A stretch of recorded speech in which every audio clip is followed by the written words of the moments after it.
Hey guys, welcome back to more Homeowner Association stories.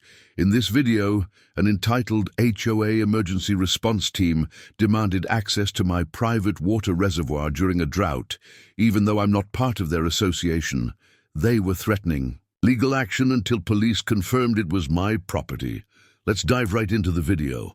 Before we jump back in, tell us where you're tuning in from, and if this story touches you, make sure you're subscribed, because tomorrow I've saved something extra special for you. So my wife Marina, 34F, and I, 36M, moved to Pinewood Estates 3 years ago.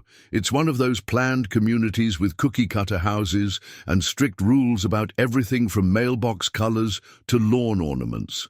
The house itself is nice, but the HOA is a constant headache. Last winter, our area experienced devastating ice storms that knocked out power for days. Being prepared, I had installed a whole house generator that kept our lights, heat, and appliances running while the neighborhood went dark. On day 2 of the outage, Francine, the HOA president, knocked on our door. Instead of asking how we were doing, she immediately demanded we share our generator with the community clubhouse so they could set up a warming station. I explained that our generator was specifically sized for our home's electrical load and couldn't safely power the much larger clubhouse. Plus, it was permanently installed and couldn't be moved. Francine then suggested we run extension cords from our house to the clubhouse, across 300 feet, including a street. I refused, explaining this was not only impractical, but dangerous and likely violated electrical codes. She left angry, but returned an hour later with 2 other board members. They claimed the HOA bylaws included an emergency powers clause that allowed them to requisition resident resources during crises. When I asked to see this clause, they said they'd email it later. That evening, an emergency amendment to the HOA rules appeared in my inbox, clearly drafted that same day, stating residents must share emergency equipment for the common good during disasters. The amendment hadn't been properly voted on as required by our bylaws. I consulted our family lawyer, who confirmed they couldn't retroactively create rules to commandeer private property. When I informed the board of this, they threatened to fine us for obstructing emergency measures and creating a hostile community environment. The power came back on 3 days later. The following week, we received notice of a $2,500 fine for multiple violations. My lawyer sent a cease and desist letter, and the HOA eventually backed down, though not before suggesting to neighbors that we had refused to help during a crisis. We're now considering selling and moving somewhere without an HOA, but housing. Prices are down, and we'd take a significant loss. So Reddit, am I wrong for not sharing my generator despite their questionable demands and tactics? Edit. Thank you for all the comments. For those asking, yes, we did help neighbors by letting elderly couples charge phones and medical devices at our house, and we stored some neighbors' refrigerated medications. The HOA wanted control of our generator for their building, not individual. Resident needs update. We've put our house on the market and found a beautiful property just outside city limits with no HOA. Several neighbors contacted us privately, supporting our decision and sharing their own HOA horror stories. The fine was officially rescinded after our lawyer's involvement. And yeah, guys, let me know in the comments whether you think OP was in the wrong here or not. I believe they were completely justified in protecting their property and safety. But maybe you have different opinions. Comment number 1 on Reddit said, "Not the jerk at all. Your generator, your rules." The HOA trying to create retroactive emergency powers is both hilarious and terrifying. Those extension cords would have been a massive fire hazard during an ice storm. Comment number 2, everyone's wrong here. While the HOA was definitely overstepping, in a true emergency, we should all be willing to help each other. Couldn't you have worked out some limited power sharing for critical needs rather than a flat refusal? Comment number 3, not wrong.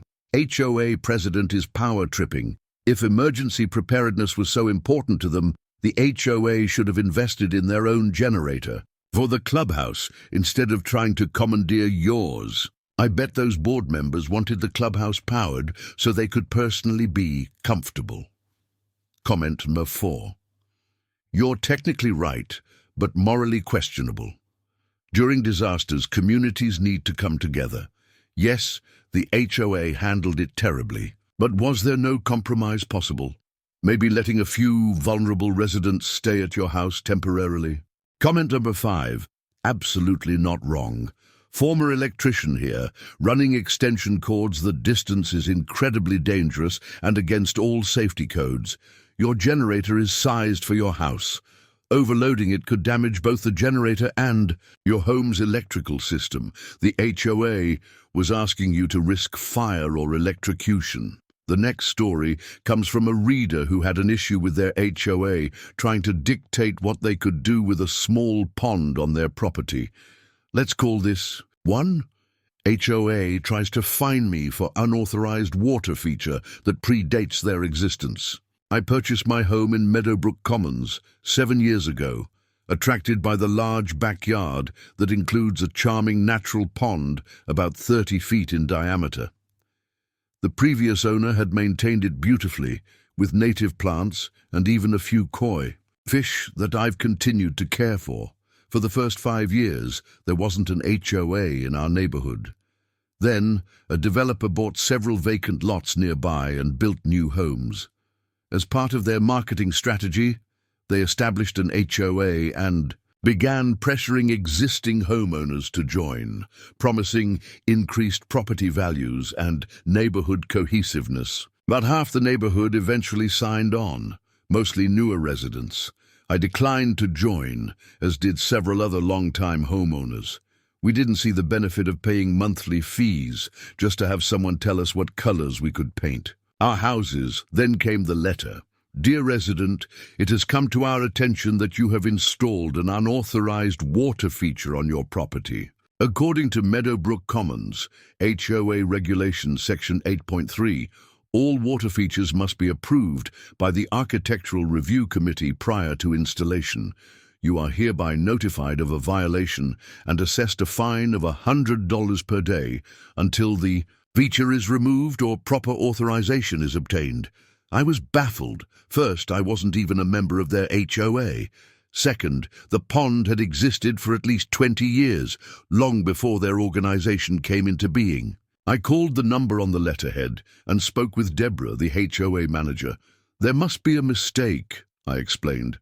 I'm not a member of your HOA, and this pond has been here for decades. Our records indicate your property is within HOA boundaries, she replied coolly, and all water features must have approval regardless of when they were installed. The board is concerned about mosquito breeding and potential liability. But I never signed any HOA agreement, I insisted. You can't just declare jurisdiction over my property.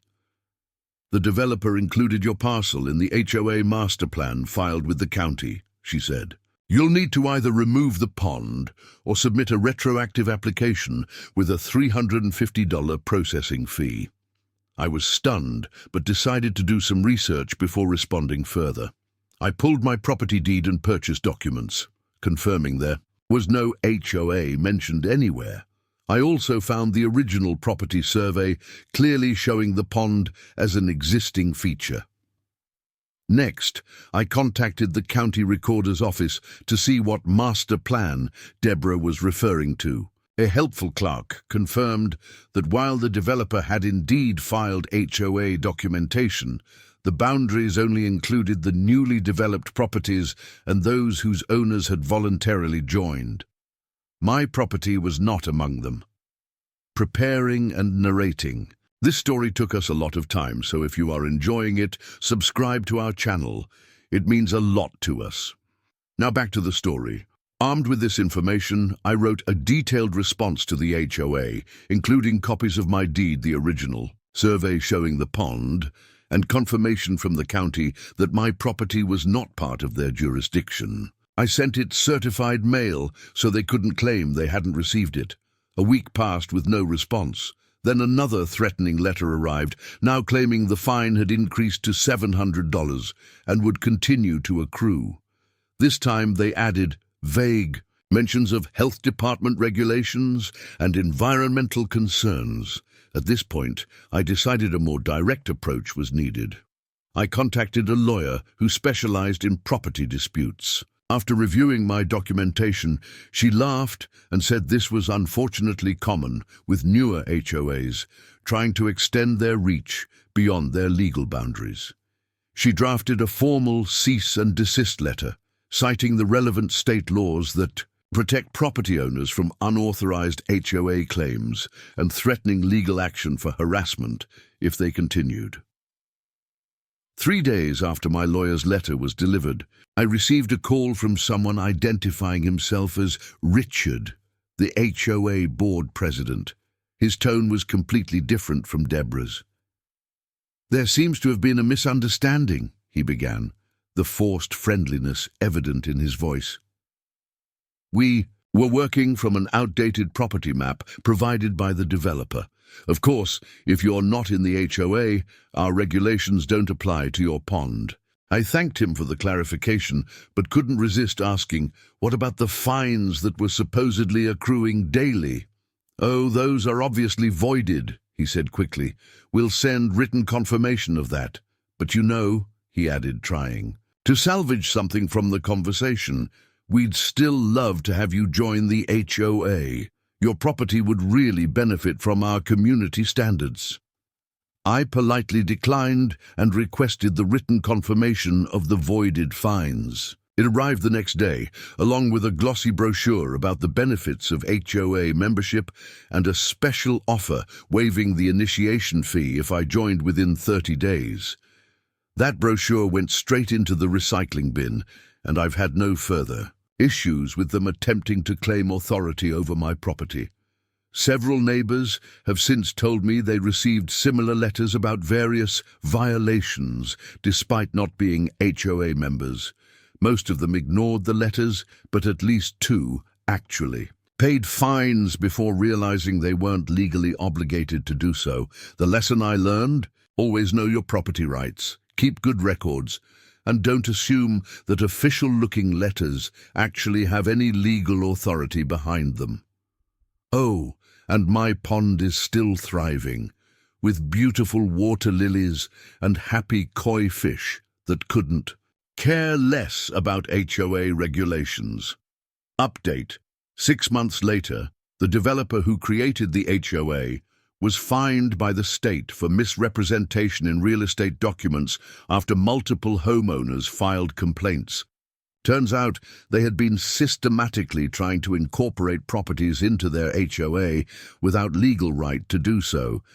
And yeah, guys, can you believe the audacity of some of these HOAs trying to claim authority over properties that aren't even part of their association? It seems to be a recurring theme in so many of these stories. Let me know what you think about this one in the comments.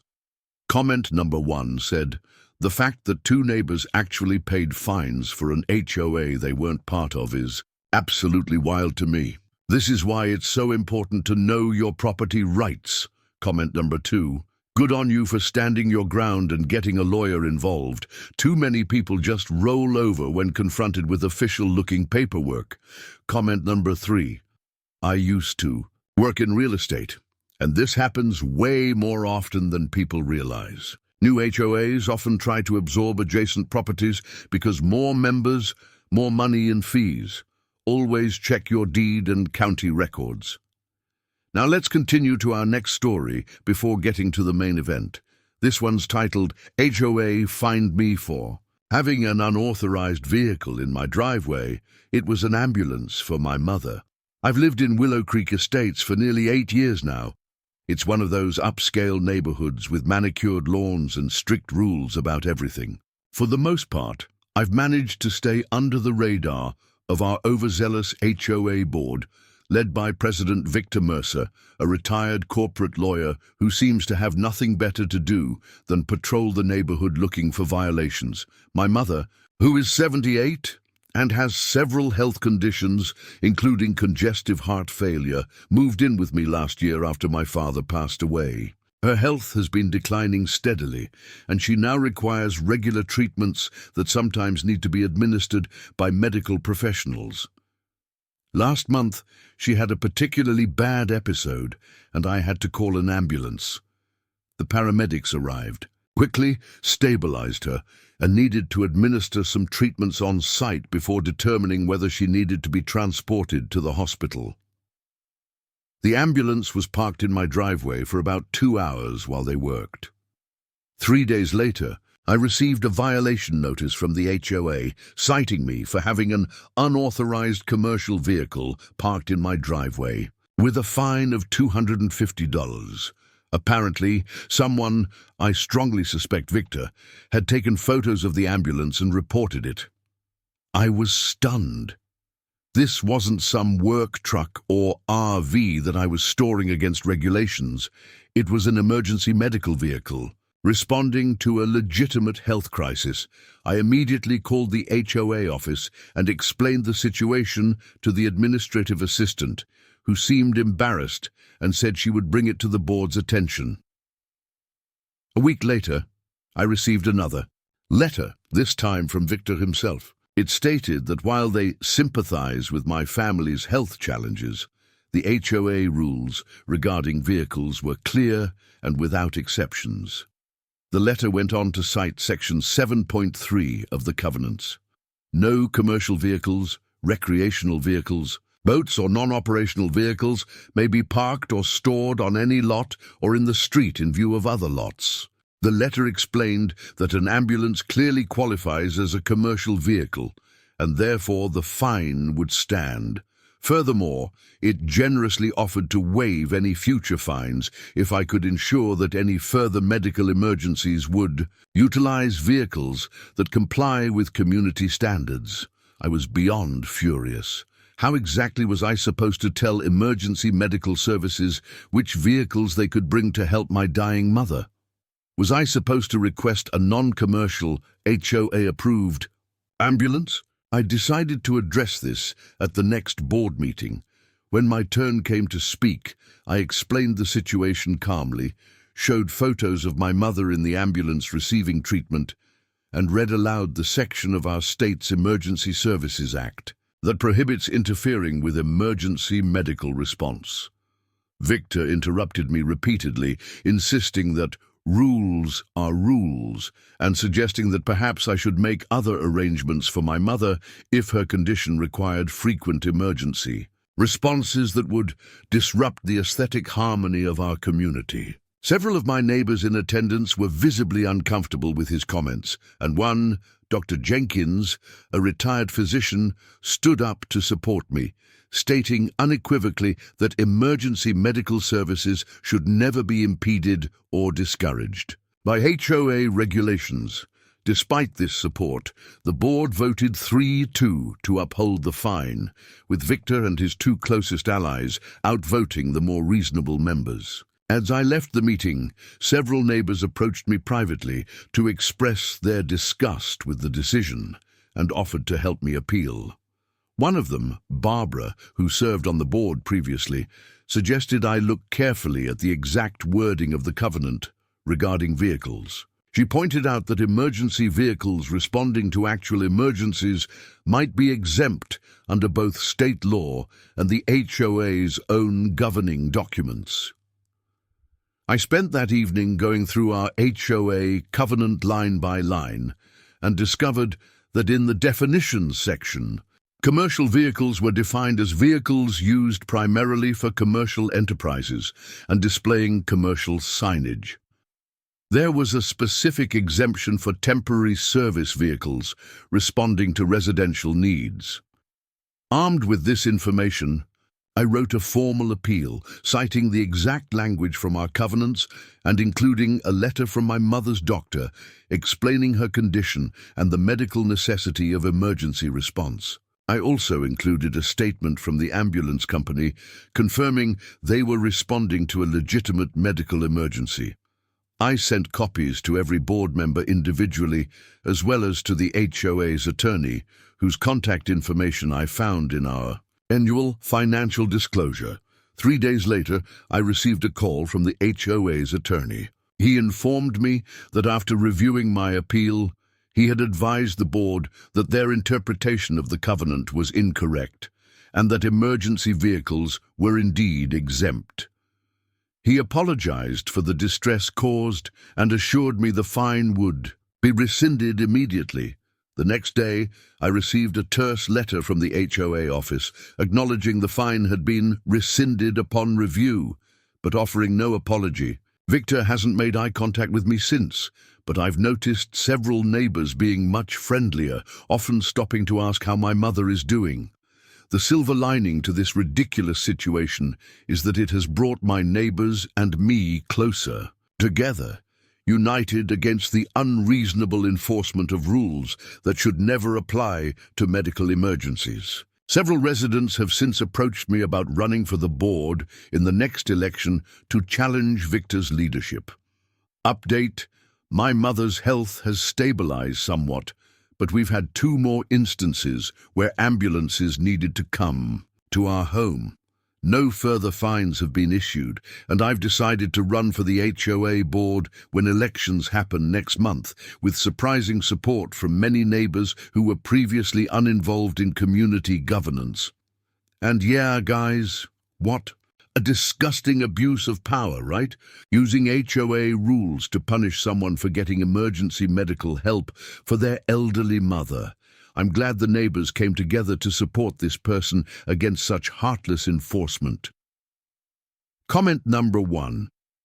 The fact that they even considered this a valid fine shows everything wrong with power-hungry HOA boards. Imagine being so obsessed with property values that you'd rather have someone's mother suffer than see an ambulance in a driveway.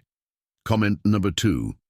This is why it's so important to actually read your HOA covenants and bylaws. Knowledge is power when dealing with unreasonable boards. Comment number 3. I'm a paramedic, and we've actually had HOAs try to fine us directly for parking emergency vehicles improperly during calls. It's insane and potentially dangerous if it delays emergency response. Comment number 4. Victor sounds like the kind of person who becomes an HOA president just to have power over others. Good luck with the board election. We need more reasonable people in these positions. And now let's continue to the amazing title. Story that is titled, HOA Officers Demand Emergency Access. Police Verify. It's my private property. And by the way, if you've watched until here, please post some emergency siren emojis in the comments if you want to support me. This really helps me because lately there are a lot of bot comments, and obviously the bots don't know about the emergency siren emojis. It's a really good sign of our community. So yeah, I live in a rural area about 20 minutes outside of Pinewood Springs. My property is fairly substantial, 12 acres with my house situated toward the front, facing the main road. The back portion of my land includes a wooded area and a large reservoir that I had built about 5 years ago. The reservoir isn't just for show, it serves multiple purposes. First, it's an important water source for irrigation during our increasingly dry summers. Second, it acts as a crucial firefighting resource in an area prone to wildfires. The local fire department knows about it and has permission to use it, if needed during an emergency. And third, it's become a beautiful habitat for local wildlife, with ducks, geese, and all sorts of creatures making it their home. About 3 years after I built my reservoir, a developer bought a large parcel of land that borders the western edge of my property. They built Lakeside Meadows, an upscale subdivision with about 60 homes, complete with an aggressive HOA that micromanages everything from mailbox designs to what kinds of flowers residents can plant. I've had minimal interaction with the subdivision or its residents. There's a clear boundary between our properties, marked by survey stakes and a line of trees I planted when I heard development was coming. I wanted a natural privacy screen between my rural lifestyle and their suburban existence. This past summer, our region experienced an unusually severe drought. Water restrictions were implemented in town, and the nearby creek that normally runs year-round dried up completely by August. I've always been careful with my water usage and had designed my reservoir with drought conditions in mind, so I still had a substantial water reserve even as the situation worsened. One afternoon in late August, I was working in my home office when I heard vehicles coming up my driveway. Looking out the window, I saw 2 SUVs with Lakeside Meadows HOA emblazoned on the doors. This was surprising, since I'd never had any direct contact with the HOA before. I stepped outside to meet 4 people walking toward my house, 2 men and 2 women, all dressed in matching polo shirts with the HOA logo. One of the men, who introduced himself as Brandon Walsh, the HOA president, immediately launched into what sounded like a rehearsed speech. As you're aware, our community is facing unprecedented drought conditions, he began, not bothering with pleasantries. The HOA Emergency Response Committee has been tasked with identifying all available water resources in the area. We need to conduct an immediate assessment of your reservoir to determine its suitability for community emergency use. I was taken aback by his presumptuous tone. I'm sorry, but my reservoir is private property. It's not part of your community resources. The woman standing next to Brandon, who I later learned was Diane Fulton, the HOA vice president, stepped forward with a clipboard. According to county emergency regulations, all significant water sources must be made available during declared drought emergencies. We'll need to inspect the reservoir and set up an access plan for residents. Something didn't sound right about this. I've always stayed informed about local regulations, especially those affecting my property. I'm not aware of any such regulation, I replied. And even if there were emergency provisions, they would be coordinated through the fire department or county emergency services, not a private HOA. Brandon's friendly facade quickly disappeared. Look, we don't have time for bureaucratic arguments. Our community has children and elderly residents suffering in this heat. We need access to that water now. We've already drawn up a schedule for resident water collection times. He handed me a printed document outlining a daily schedule allowing Lakeside Meadows residents to access my reservoir between 7 a.m. and 7 p.m. to collect water for household and landscaping needs. I was dumbfounded. This is private property. You can't just create a schedule for people to use my reservoir without my permission. The second man, who hadn't introduced himself yet, stepped forward. I'm Thomas Reeves, legal counsel for the HOA. You should know that interfering with emergency resource allocation can result in significant legal consequences. The county emergency declaration gives us authority to access essential resources.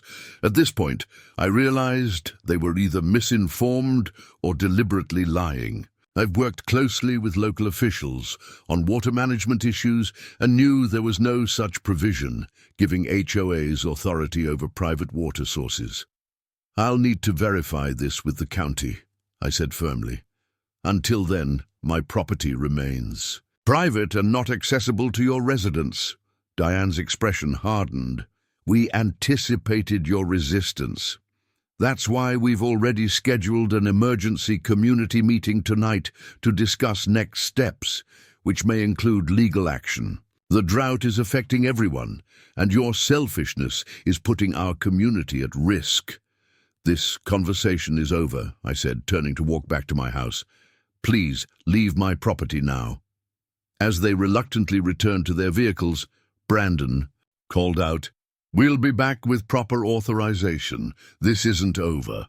After they left, I immediately called my lawyer, Maria Sanchez, who specializes in property rights and water law.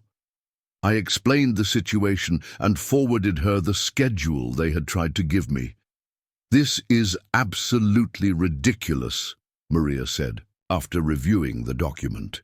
"They have no legal authority whatsoever to access your water reservoir. The county's drought emergency measures do allow for emergency services to utilize private water sources for firefighting and public safety, but that authority rests with official government agencies, not a private HOA. She advised me to contact the County Emergency Management Office and the Sheriff's Department to report what had happened. It sounds like they're trying to intimidate you with official-sounding language and fake regulations. We should get ahead of this before they escalate further." I followed her advice and called both offices. The Emergency Management Director, Kevin Thornton, was particularly concerned. "We've had issues with this HOA before," he told me.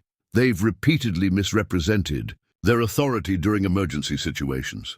Last winter, during the snowstorm, they tried to commandeer a private snow removal company that was contracted with a farm outside their subdivision, claiming emergency priority.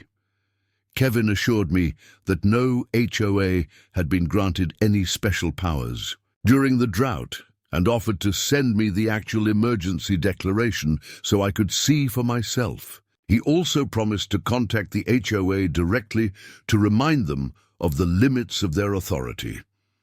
The sheriff's deputy I spoke with, Officer Reynolds, took my report and suggested I post clear, no trespassing signs around my property, particularly near the reservoir and any potential access points from the subdivision side. If they return, or if any residents attempt to access your property without permission, call us immediately, he advised. The next morning, I was installing the new signs around my property when I noticed a group of people standing at the edge of the subdivision, watching me. I ignored them and continued working. Later that afternoon, I received an email from Brandon with the subject line, "Urgent Community Water Emergency Access Plan." The email was addressed to me and copied to all 60-plus households in Lakeside Meadows. It detailed a so-called cooperative water access agreement that I had supposedly been unwilling to negotiate in good faith.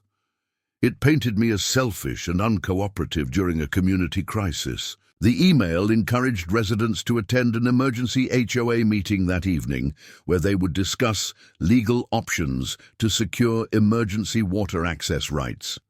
I forwarded the email to Maria, who immediately drafted a cease and desist letter addressing the false claims. She emphasized that misrepresenting my position to the community and encouraging residents to believe they had rights to access my property could constitute defamation and incitement to trespass. "This is getting out of hand," she said when we spoke by phone. "They're essentially rallying their community against you based on false premises." I agreed and asked her to send the letter right away. I also decided to call Kevin Thornton at Emergency Management again to update him on the situation. He was alarmed by the escalation and offered to send a county representative to the HOA meeting to clarify the actual emergency protocols. The following morning, I was working outside when I heard voices coming from the direction of my reservoir. I grabbed my phone and headed that way, finding 3 people with large containers on the bank of my reservoir. I recognized one as Diane, the HOA vice president. The others appeared to be residents I hadn't met. "Excuse me," I called out as I approached. "This is private property. You're trespassing." Diane turned with a practiced look of surprise. "Oh, we're just implementing the emergency water access protocol. Didn't you get the county notification?" "There is no such protocol," I replied firmly, already dialing the sheriff's office on my phone. "The county has confirmed that. You're trespassing, and I'm calling the sheriff." One of the residents, an older man, looked confused. "But the HOA said this was approved by the County Emergency Management Office. We were told we could collect water for essential needs." "You were misled," I explained, trying to keep my tone calm despite my frustration. "I've been in direct contact with the Emergency Management Office, and they've confirmed no such approval exists." The second resident, A woman who had already filled her container looked embarrassed. "I'm so sorry. The email from the board made it sound official. We never would have come if we'd known." Diane, however, was undeterred. "The community has rights during an emergency. You can't hoard a vital resource while families suffer." I put my phone on speaker so everyone could hear as the sheriff's dispatcher answered. I quickly explained the situation and they promised to send officers right away. "You're making a big mistake," Diane said as she gathered her empty containers. "The community won't stand for this kind of selfishness during a crisis." The two residents apologized again as they left, clearly uncomfortable with the situation they'd been put in by their HOA leadership. I followed at a distance to ensure they left my property, then waited by my front gate for the sheriff's deputies to arrive. Within 20 minutes, 2 patrol cars pulled up. I explained what had happened, showed them the email from Brandon, and the water collection schedule they had tried to force on me. One of the deputies, Officer Martinez, recognized the names of the HOA board members. "We've had multiple complaints about this HOA from their own residents," she told me. "They tend to overstep their authority regularly." The deputies took my statement and photos of the trespassing evidence, then asked if I wanted to press charges. At this point, "I just want them to stop trespassing and spreading misinformation," I replied. "But I do want this incident documented officially." They suggested a compromise.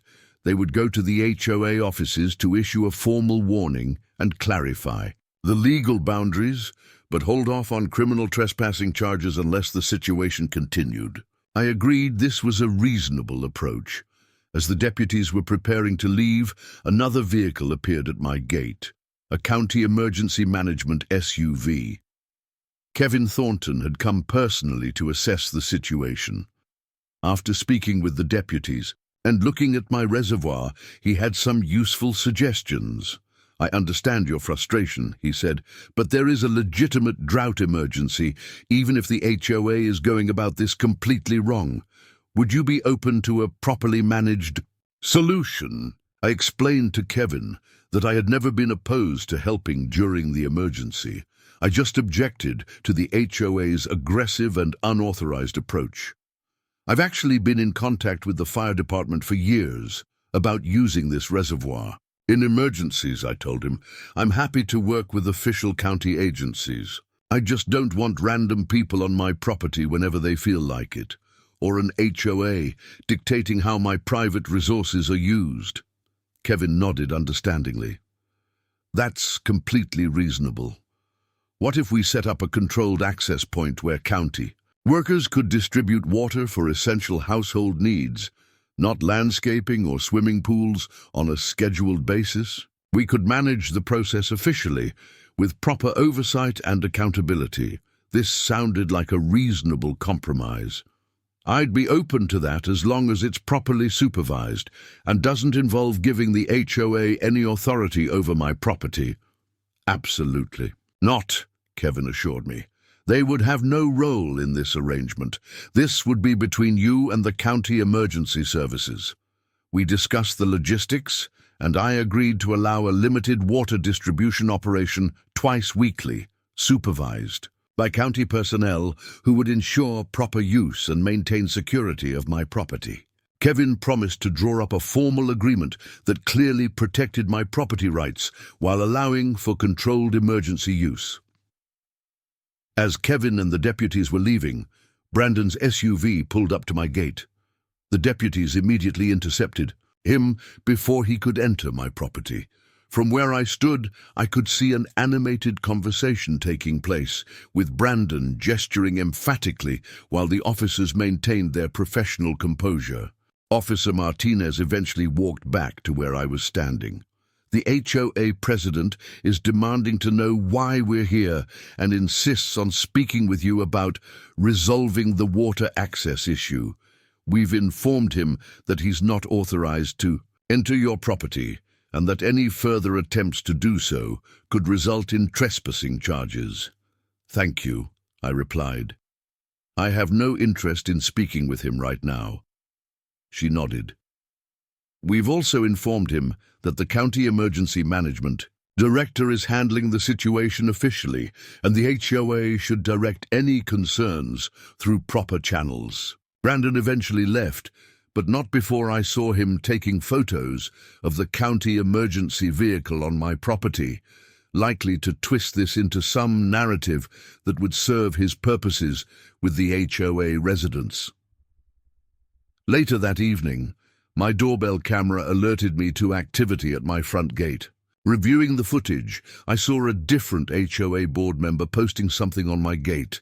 After they left, I went to investigate and found a laminated notice declaring that my reservoir had been temporarily designated as a community emergency resource by authority of the Lakeside Meadows HOA Emergency Committee.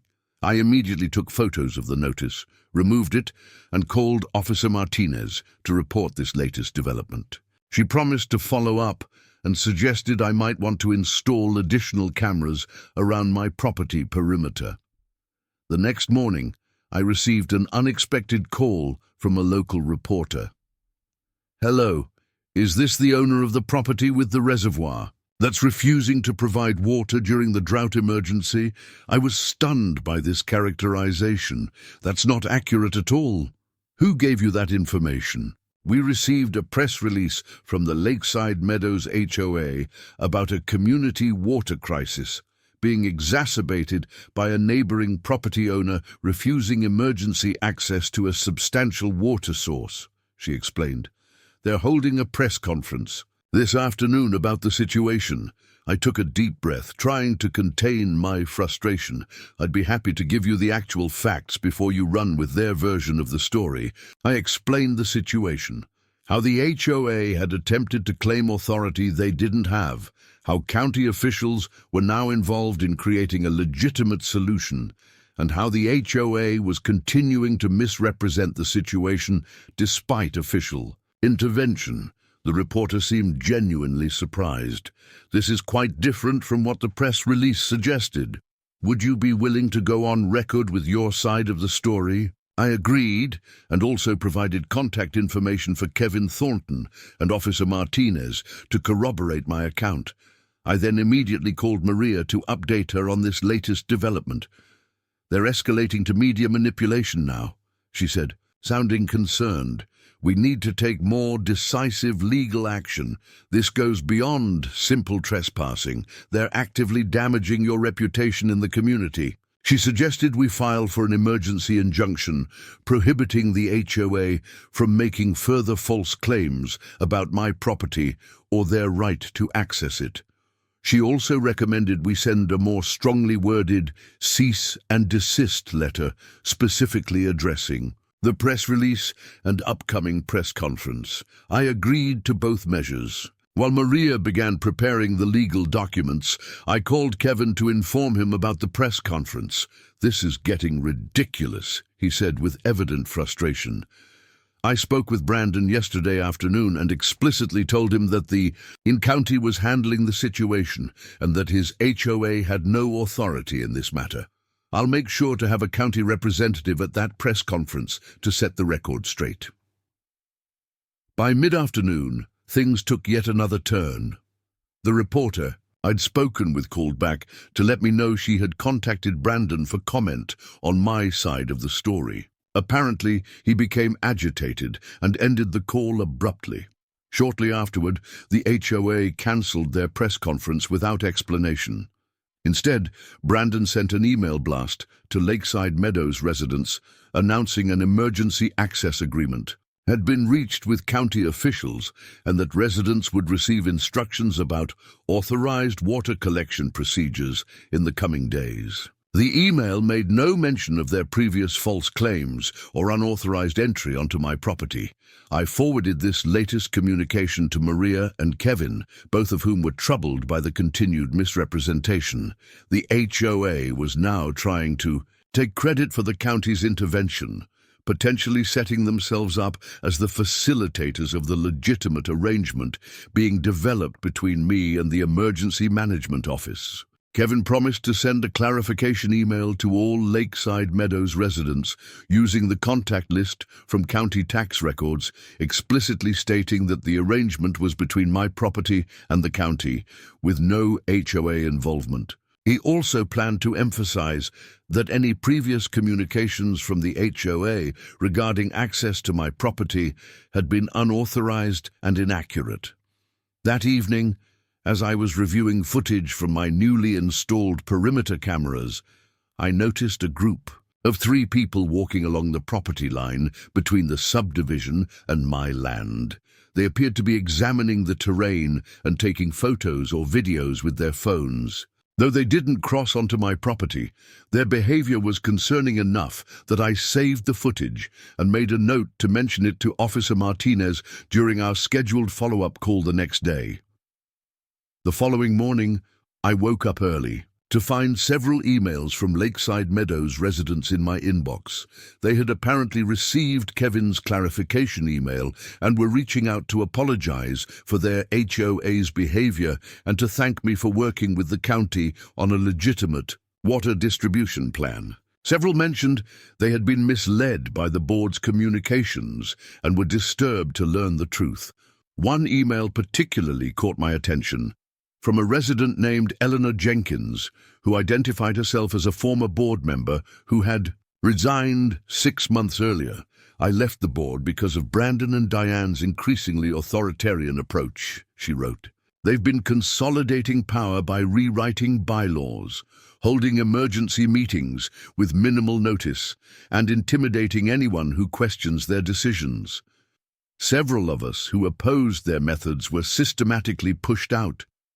Many residents are afraid to speak up for fear of selective enforcement of HOA rules against their properties.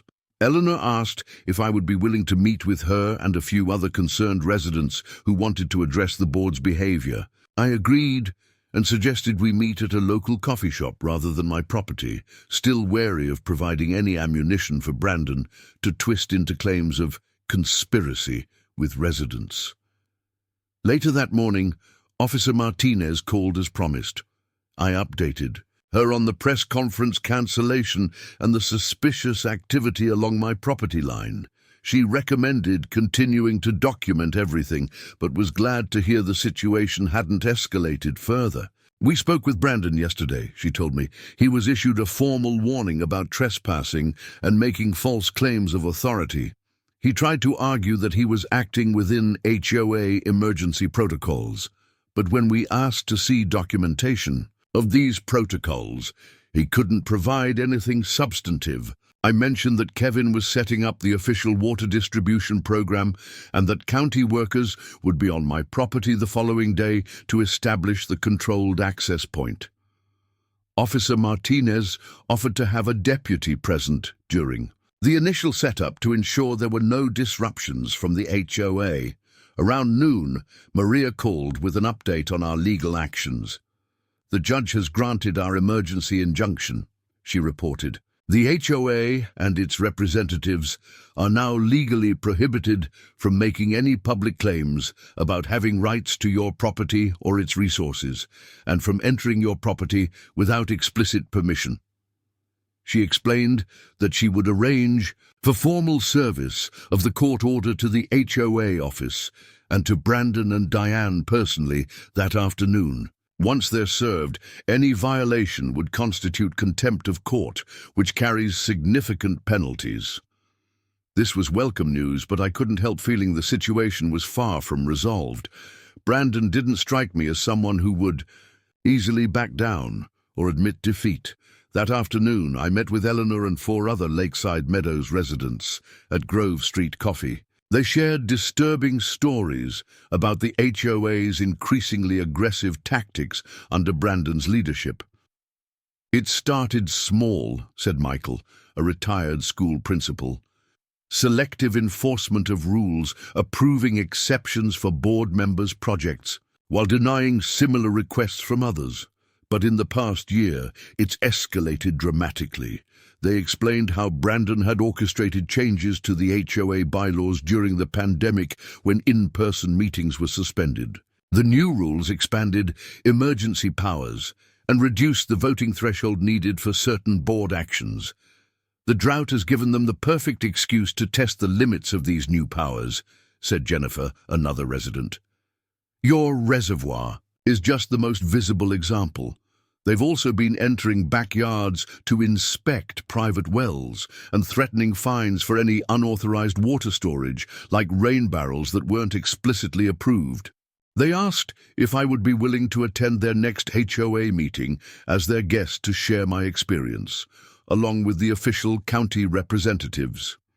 They believed having an outside perspective might help more residents understand the extent of the board's overreach. I hesitated, not wanting to insert myself into their HOA politics, but agreed to consider it if Kevin from Emergency Management thought it would be helpful for clarifying the official county position on the water distribution program.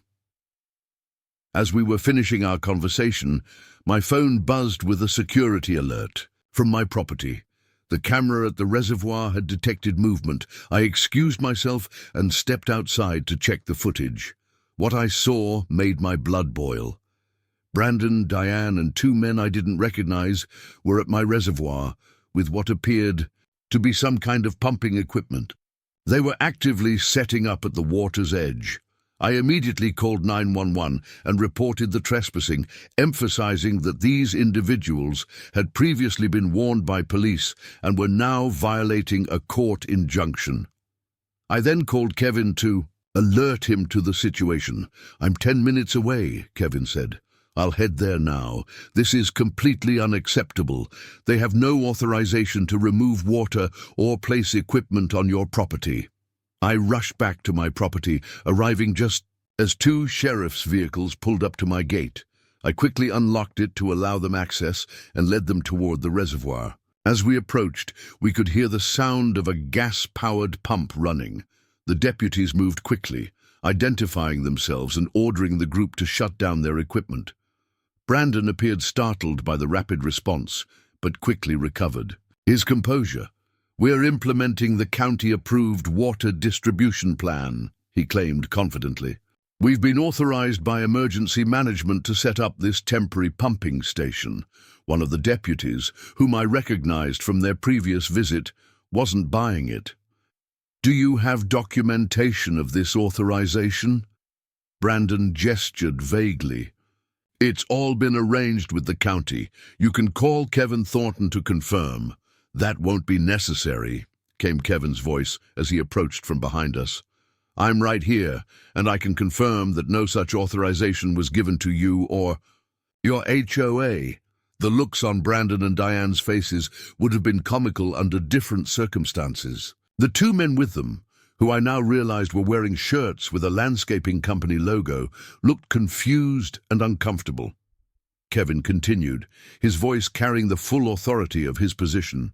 "In fact, Mr. Walsh, I specifically informed you yesterday that any water distribution would be managed by county personnel, not by your HOA.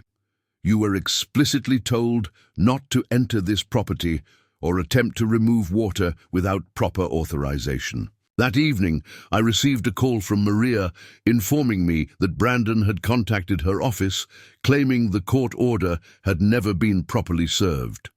She assured me that their process server had delivered the documents to the HOA office and obtained a signature from the receptionist. "This is a common delay tactic," Marina explained. "They'll claim they didn't know about the order to try to avoid the consequences of violating it, but legally, service to their office is sufficient." The judge won't be impressed by this argument, especially given their actions today. She advised me that we should proceed with filing a formal contempt motion based on their trespassing incident. The penalties for contempt can include significant fines, which might finally get their attention. The next morning, I was meeting with the county workers who were setting up the legitimate water distribution station when a news van pulled up to my gate. The reporter I had spoken with earlier stepped out with a cameraman. "I hope you don't mind us stopping by," she said. We're doing a story on the drought emergency response and heard there was some drama here yesterday. We'd love to get your perspective. I was hesitant to speak on camera, but decided that presenting the facts might help counter any misinformation the HOA was spreading. Kevin joined us and provided the official county position, explaining the proper protocols for emergency resource management. What we saw yesterday was an unauthorized attempt to access private property, Kevin stated firmly for the camera. The county has established a legal, supervised water distribution program here with the owner's full cooperation. Any other claims or attempts to access this resource outside official channels are not sanctioned by emergency services. When asked about the HOA's involvement, Kevin was diplomatic but clear. While we appreciate community organizations wanting to help during emergencies, they must work through proper channels and respect private property rights and legal boundaries. After the news crew left, Kevin warned me that this media attention might provoke further reaction from Brandon. People like that often become more determined when they feel publicly challenged. His prediction proved accurate. That afternoon, residents from Lakeside Meadows began forwarding me an urgent community alert email from the HOA board.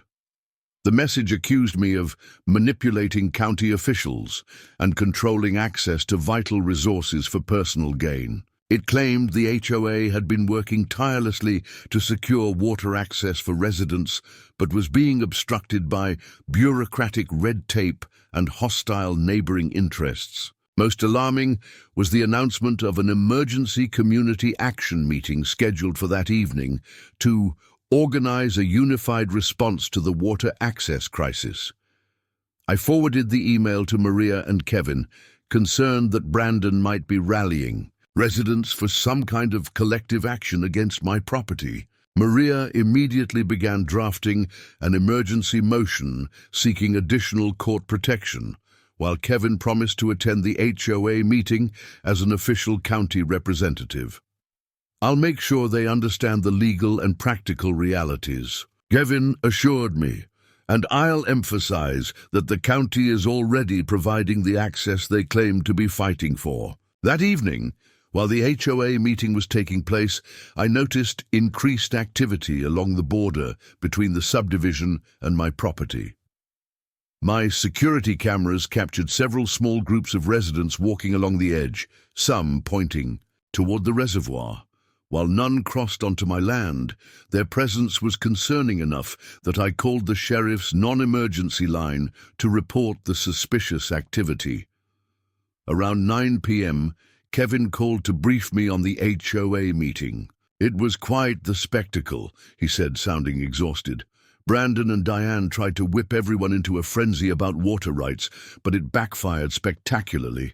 When I explained that the county had already established a legal distribution program with your cooperation, many residents questioned why they hadn't been informed about this. According to Kevin, the meeting quickly devolved into residents demanding answers about the HOA's misrepresentation of the situation.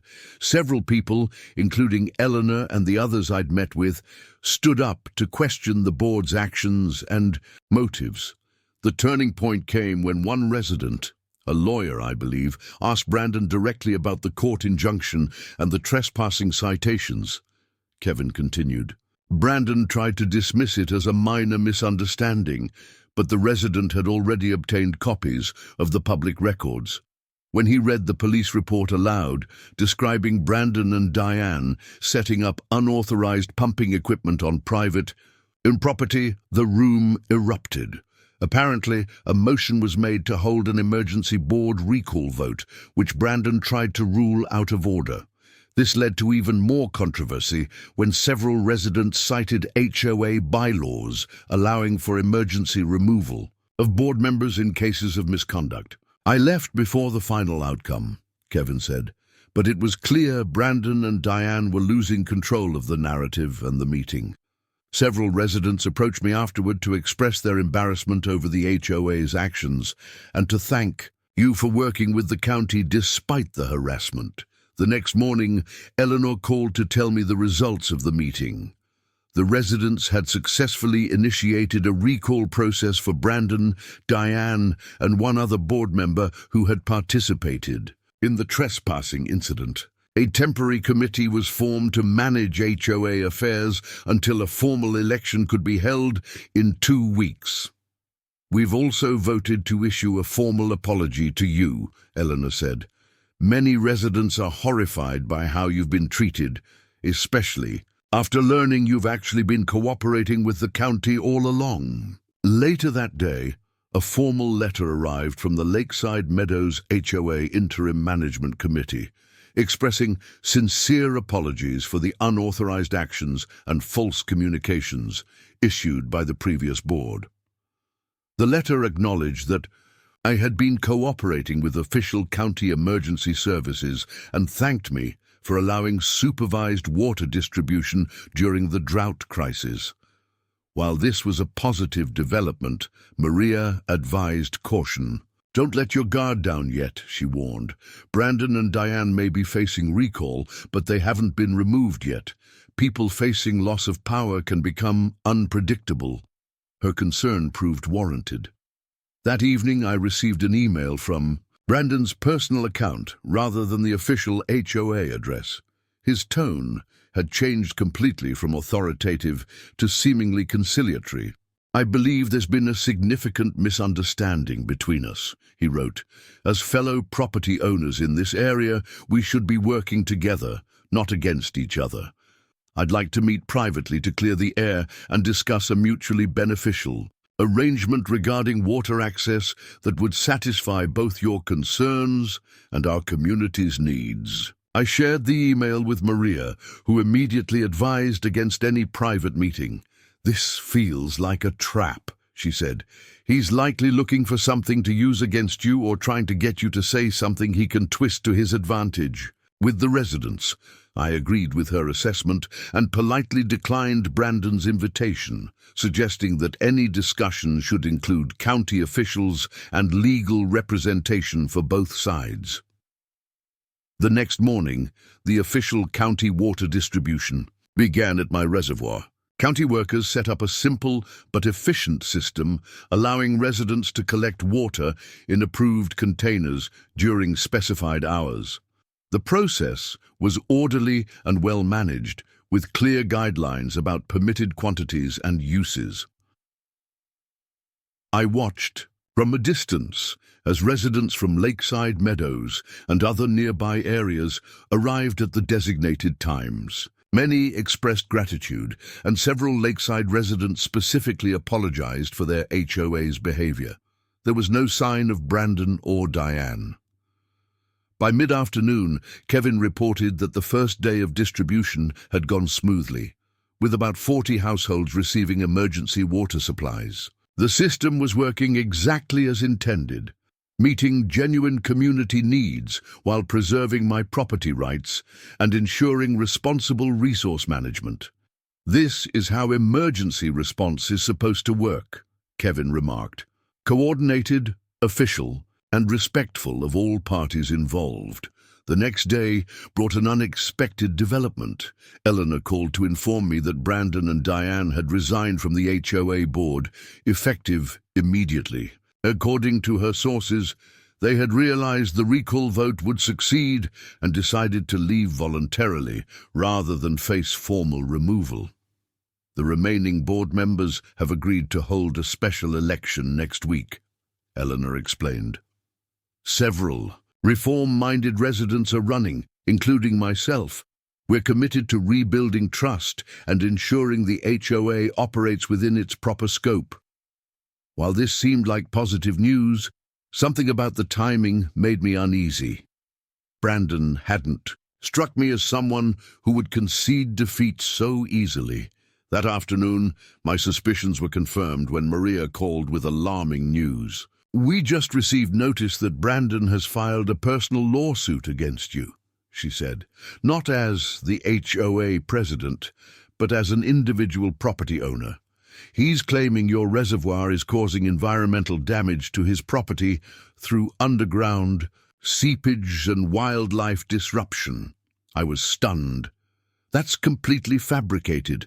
The reservoir was professionally designed and built with proper environmental considerations. It's actually created a healthier ecosystem for local wildlife. No, Maria replied. This isn't about legitimate environmental concerns.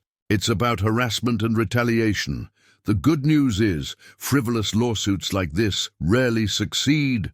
The bad news is, defending against them still requires time and money. She explained that Brandon had requested an emergency inspection of my entire property by environmental experts of his choosing, claiming urgent need to document the alleged damage. This is clearly a fishing expedition, Maria stated. He wants access to your property to look for anything he can use against you. We'll file an immediate opposition motion and request sanctions for abuse of process. I felt a fresh wave of frustration. Just when it seemed the situation was resolving, Brandon had found a new avenue to continue his harassment. Later that evening, Kevin called to inform me that Brandon had also contacted the county environmental protection office with anonymous complaints about my reservoir, claiming it was affecting groundwater quality. The complaints are vague and without substantiation, Kevin assured me, but the office is required to follow up on all environmental reports. An inspector will need to visit your property, but I've explained the situation to the department head, who understands the context. The next day, the county environmental inspector, Dr. Lynette Patel, arrived. Unlike Brandon's aggressive approach, Dr. Patel was professional and transparent about the process. These anonymous complaints rarely have merit, she confided, as we walked toward the reservoir. But we have to investigate all reports. From what I understand about this situation, I have a pretty good idea of what's motivating these particular complaints. Her inspection was thorough but fair. She tested water samples, examined the reservoir construction, and documented the surrounding ecosystem. Far from finding environmental problems, she seemed impressed by the reservoir's design and maintenance. This is actually a textbook example of responsible water management, she commented. The natural filtration system you've implemented is quite effective, and the habitat diversity you've established supports the local watershed health.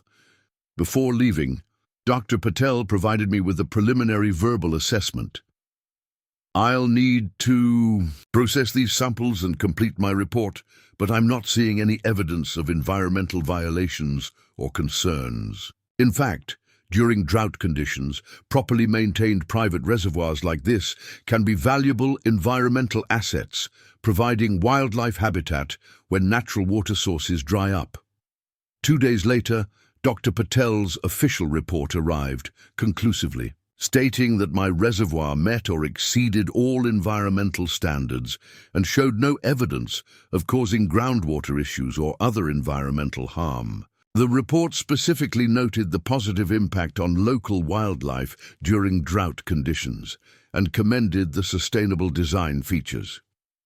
I immediately forwarded the report to Maria, who was delighted with this development. This is exactly what we needed, she said. The environmental complaint was clearly Brandon's strongest angle of attack, and now it's been completely neutralized by an official county report. I'll submit this to the court immediately as part of our response to his lawsuit. Maria also suggested using this opportunity to file a countersuit for harassment and malicious prosecution. He's clearly pursuing frivolous legal actions to punish you for standing up to his HOA overreach. That's textbook abuse of process, and judges typically take a dim view of using the legal system for personal vendettas. I agreed to proceed with the countersuit, feeling that it was important to establish clear consequences for this kind of behavior. The next day brought another unexpected turn of events. Eleanor called to inform me that several Lakeside Meadows residents had received letters from Brandon's personal attorney, claiming that their participation in the board recall effort constituted defamation and tortious interference with his HOA duties.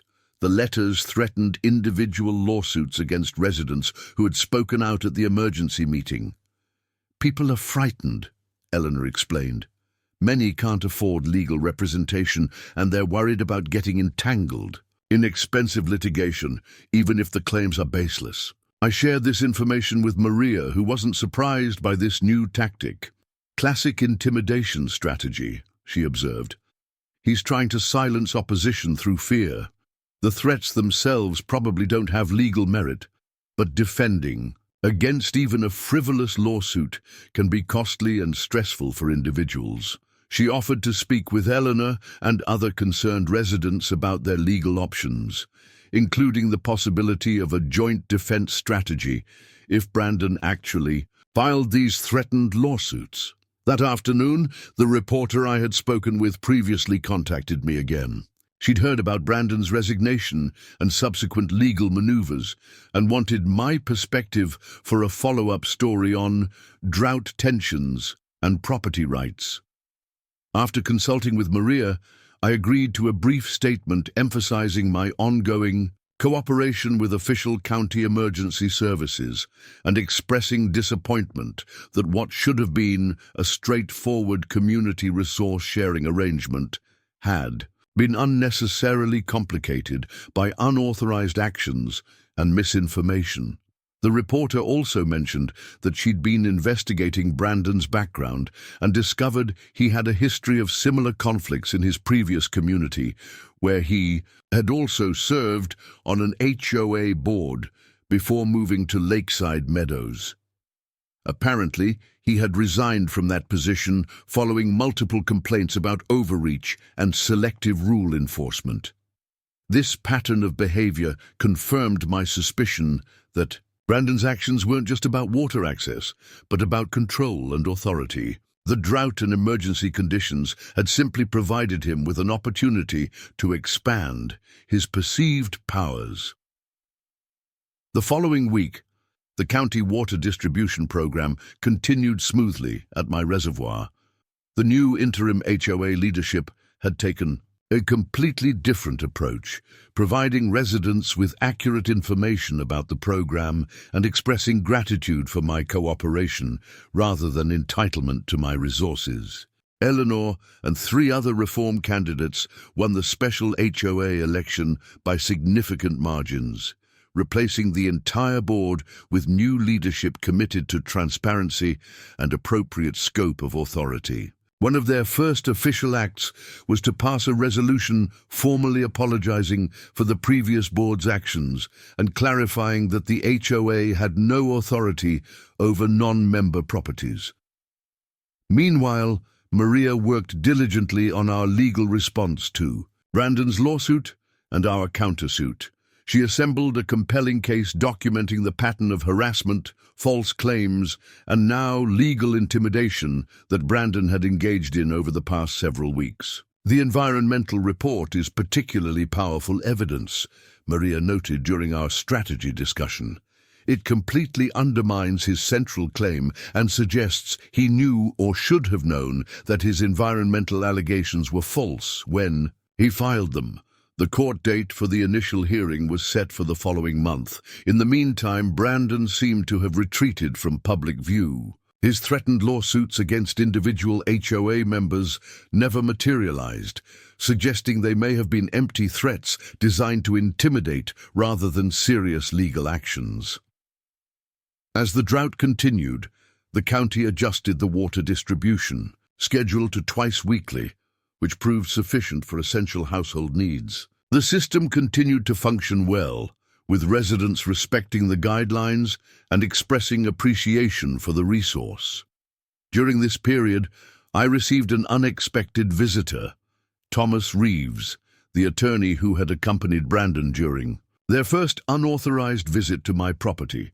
He arrived alone and asked to speak with me briefly. "I want to make it clear that I'm not here representing Mr. Walsh," he began, seeming uncomfortable. "In fact, I've terminated my professional relationship with him. I came to apologize for my part in the initial confrontation on your property." Thomas explained that Brandon had misrepresented the situation to him, claiming there was clear county authorization for the HOA to access local water resources during the declared drought emergency. He had been led to believe all the necessary legal groundwork had been properly established. I should have verified these claims independently before making legal assertions, Thomas admitted. As an attorney, I have a professional obligation to ensure the accuracy of the legal positions I advocate. I failed to do that in this case, and I apologize. I appreciated Thomas's candor and accepted his apology. He also shared something interesting. He had recently received a letter from Brandon asking him to reconsider representing him in his lawsuit against me. I declined, Thomas said firmly. I won't be party to what appears to be a personal vendetta disguised as a legal claim. I've also submitted a statement to your attorney clarifying that I was not involved in formulating these environmental allegations. After Thomas left, I called Maria to inform her about this unexpected development. She was pleased, but not surprised. This is actually quite significant, she explained. Having his former attorney disassociate himself from the case and provide a statement questioning the claim's basis will further undermine Brandon's credibility with the court. The following week, something even more unexpected occurred. I received an email from Diane, Brandon's former ally on the HOA board. Her message was brief but direct. I've been advised not to contact you, but I feel you deserve to know the truth. Brandon knew from the beginning that the HOA had no authority over your property or reservoir. He deliberately misrepresented county regulations and our HOA powers to the board and residents. He saw the drought as an opportunity to expand our jurisdiction and his personal influence. I regret my role in supporting his actions and wanted you to know that not everyone involved had malicious intent. Some of us were simply misled. I forwarded this email to Maria, who was ecstatic about this potential evidence. This is exactly the kind of admission that can transform our case, she said. We should reach out to Diane immediately to see if she would be willing to provide a formal statement or deposition. With Maria's guidance, I replied to Diane, thanking her for her honesty and asking if she would be willing to speak with my attorney about making a formal statement. She agreed, though she expressed concern about potential retaliation from Brandon. Meanwhile, the date for our court hearing was approaching. Brandon had apparently hired a new attorney, but according to Maria, they had filed a weak response to our countersuit, mainly focusing on procedural objections rather than addressing the substantive claims. This suggests they don't have a strong factual defense, Maria observed. They're hoping to get the case dismissed on technical grounds rather than arguing the merits. 2 days before the scheduled hearing, Maria called with exciting news. Brandon's attorney has reached out about a potential settlement, she reported. They want to discuss resolving both the original lawsuit and our countersuit without proceeding to formal litigation. This was an unexpected but welcome development. Maria advised that while settlement discussions were worth pursuing, we should maintain our preparation for the hearing in case negotiations failed. The settlement conference was scheduled for the following afternoon at Maria's office. Brandon himself didn't attend, sending only his attorney, a serious-looking woman named Ms. Rivera. She presented their initial offer. Brandon would drop his environmental lawsuit if we agreed to withdraw our countersuit and sign a mutual non-disparagement agreement. Maria firmly rejected this proposal. My client has been subjected to weeks of harassment, false accusations, and now legal intimidation. Your client trespassed on private property multiple times, spread misinformation about my client to the community, and filed a lawsuit that a county environmental report has already proven baseless. A simple mutual walkaway is not acceptable. After several rounds of negotiation, Ms. Rivera presented a revised offer. Brandon would drop his lawsuit, cover my legal expenses to date, and sign a legally binding agreement never to enter my property again or make any claims about rights to my resources. In exchange, I would withdraw the countersuit and agree not to publicly discuss the settlement terms. Maria and I stepped out to confer privately. "This is actually quite favorable," she advised. "It gives you everything we would be seeking in court, legal costs, protection from future harassment, and vindication of your property rights, without the uncertainty and stress of ongoing litigation." After careful consideration, I agreed to the settlement terms, with one additional condition. Brandon would need to send a retraction email to all Lakeside Meadows residents, clarifying that his previous claims about my reservoir causing environmental damage were unfounded, and acknowledging that I had been cooperating with official county emergency services. Ms. Rivera initially balked at this additional requirement, but eventually conceded after Maria pointed out that this would be far less damaging to Brandon's reputation than having the details of his behavior made public through court proceedings. The settlement agreement was finalized that evening.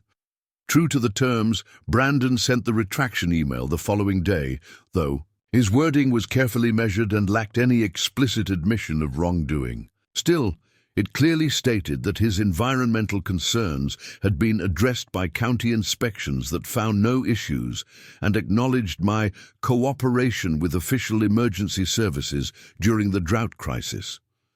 With the legal matters resolved, life began to return to normal, or as normal as possible, during an ongoing drought emergency. The county water distribution program continued to operate efficiently at my reservoir, serving both Lakeside Meadows residents and others in the surrounding area. 2 weeks after the settlement, Eleanor invited me to attend a Lakeside Meadows community meeting as a guest.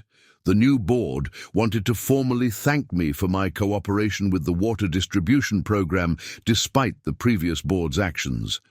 I was hesitant at first, still wary of involving myself in HOA matters, but Kevin encouraged me to accept the invitation.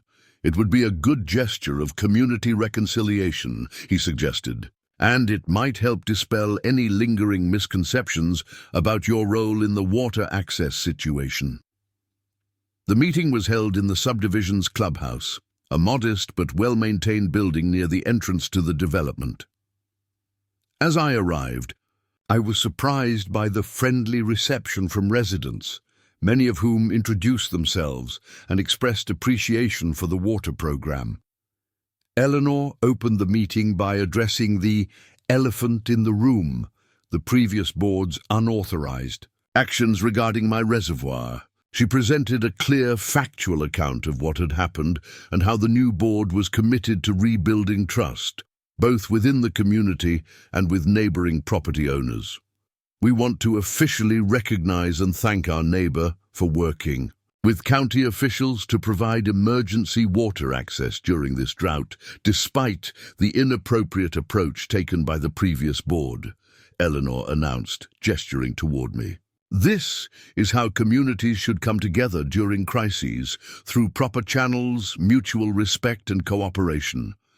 The residents responded with warm applause, which was both surprising and touching after the conflicts of the past weeks. Eleanor then invited Kevin to provide an update on the county's drought response efforts. Kevin gave a comprehensive overview of the regional situation, including conservation measures, emergency resources, and predictions for the coming months. He specifically highlighted the water distribution program at my reservoir as an example of successful public-private cooperation during an emergency. "This is exactly the kind of arrangement that benefits everyone," Kevin explained. "The property owner's rights are respected, the resource is managed responsibly, and the community's emergency needs are met through proper official channels." After the formal presentations, many residents approached me individually to apologize for the HOA's previous behavior, or to thank me for allowing the water distribution. Some admitted they had initially believed Brandon's claims about my hoarding water resources and were embarrassed to learn the truth. One elderly gentleman particularly stood out. He introduced himself as Howard, a retired water resources engineer who had lived in Lakeside Meadows since it was first developed. "I tried to tell Brandon that his approach was all wrong," Howard confided. I explained that proper water management during droughts requires cooperation and expertise, not confrontation and false claims of authority. But he wasn't interested in facts or reasonable approaches, only in expanding his control. Howard went on to share his professional assessment of my reservoir, which he could see from the elevated portion of his backyard. "You've done a remarkable job with the design and maintenance," he said. "The natural filtration system and wildlife habitat integration are particularly impressive. I'd love to talk with you sometime about some of the technical aspects if you'd be open to it." I was pleasantly surprised by his interest and genuine expertise, and we arranged to meet the following week to discuss water management strategies that might further improve my reservoir's efficiency during drought conditions. As the meeting concluded, Eleanor presented me with a formal letter of appreciation from the HOA, thanking me for my generosity and community spirit in allowing access to vital water resources during an unprecedented drought emergency. While such recognition wasn't necessary, it was a meaningful gesture of reconciliation after weeks of conflict. On my way out, I noticed a middle-aged couple lingering near the door, seemingly waiting to speak with me. They introduced themselves as the Mortons, who lived in one of the homes closest to my property. "We just wanted to apologize personally," Mrs. Morton said. "We were at that emergency meeting where Brandon was making all those accusations about your reservoir causing environmental damage. We actually believed him at first and were part of the group walking along the property line that evening." Mr. Morton nodded solemnly. "We feel terrible about it now. Brandon had shown us photos of what he claimed was contaminated soil on his property from your reservoir seeping underground. We now know those photos weren't even from this area. They were generic images he found online." I assured them that I understood how easy it was to be misled by someone in a position of authority, presenting seemingly convincing evidence. We parted on good terms, and I drove home feeling a sense of closure that had been missing despite the legal resolution. The following morning, I met with Kevin to discuss the ongoing water distribution program. The county had been monitoring usage patterns and adjusting the schedule to maximize efficiency while ensuring fair access for all residents in need. We're actually looking at implementing a similar program with other private reservoir owners in the region, Kevin mentioned. "Your arrangement has become something of a model for effective public-private cooperation during water emergencies." He explained that several other property owners with significant water resources had approached the county about establishing official distribution programs after hearing about our successful implementation. This was an unexpected but positive ripple effect from what had started as a contentious situation. Later that day, I received a call from the reporter who had covered the story earlier. She wanted to do a follow-up piece on community solutions to drought challenges and asked if I would be willing to be interviewed about the water distribution program. After consulting with Maria to ensure this wouldn't violate any terms of our settlement agreement, I agreed to participate, focusing solely on the positive aspects of working with official county services to help the community during an emergency. The reporter arrived the next day with a photographer. Rather than focusing on the conflict with the HOA, she was primarily interested in the water distribution system itself and how private resources could be effectively utilized during emergencies while respecting property rights. The piece included quotes from Kevin about the importance of working through proper governmental channels during emergencies, and from Eleanor about the new HOA board's commitment to operating within appropriate legal boundaries while still advocating for residents' interests. Most gratifying was the article's conclusion, which noted that several other private reservoir owners in the region had since partnered with county emergency services to establish similar distribution programs, creating a network of community water access points that significantly expanded the region's drought resilience. My meeting with Howard, the retired water engineer, proved unexpectedly valuable. His decades of experience in drought management gave him insights into reservoir optimization that I hadn't considered.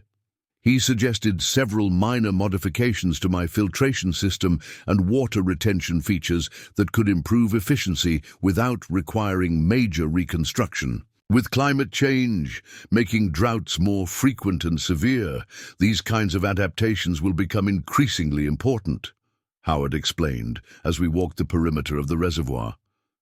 Private water resources like yours are going to be vital. Community assets, but they need to be properly managed to maximize sustainability. I appreciated his expertise and implemented several of his suggestions over the following weeks. The improvements were relatively simple, but made a noticeable difference in water clarity and reduced evaporation loss, critical during extended drought conditions. By mid-September, some relief finally came in the form of moderate rainfall. While not enough to end the drought, it eased conditions somewhat and reduced the immediate pressure on water resources. The county scaled back the distribution program to once weekly, but maintained the infrastructure in case conditions worsened. Again, during this period, I noticed something interesting. Despite the reduced emergency need, the water distribution program had fostered ongoing positive relationships with many Lakeside Meadows residents. What had begun as a contentious situation had evolved into a genuine sense of community cooperation. Several residents had volunteered to help maintain the distribution area, keeping it clean and organized. Others had offered their professional skills. A retired botanist was helping me monitor and improve the natural filtration plants, while a local carpenter had built a sturdy shelter for the distribution point to protect it from weather.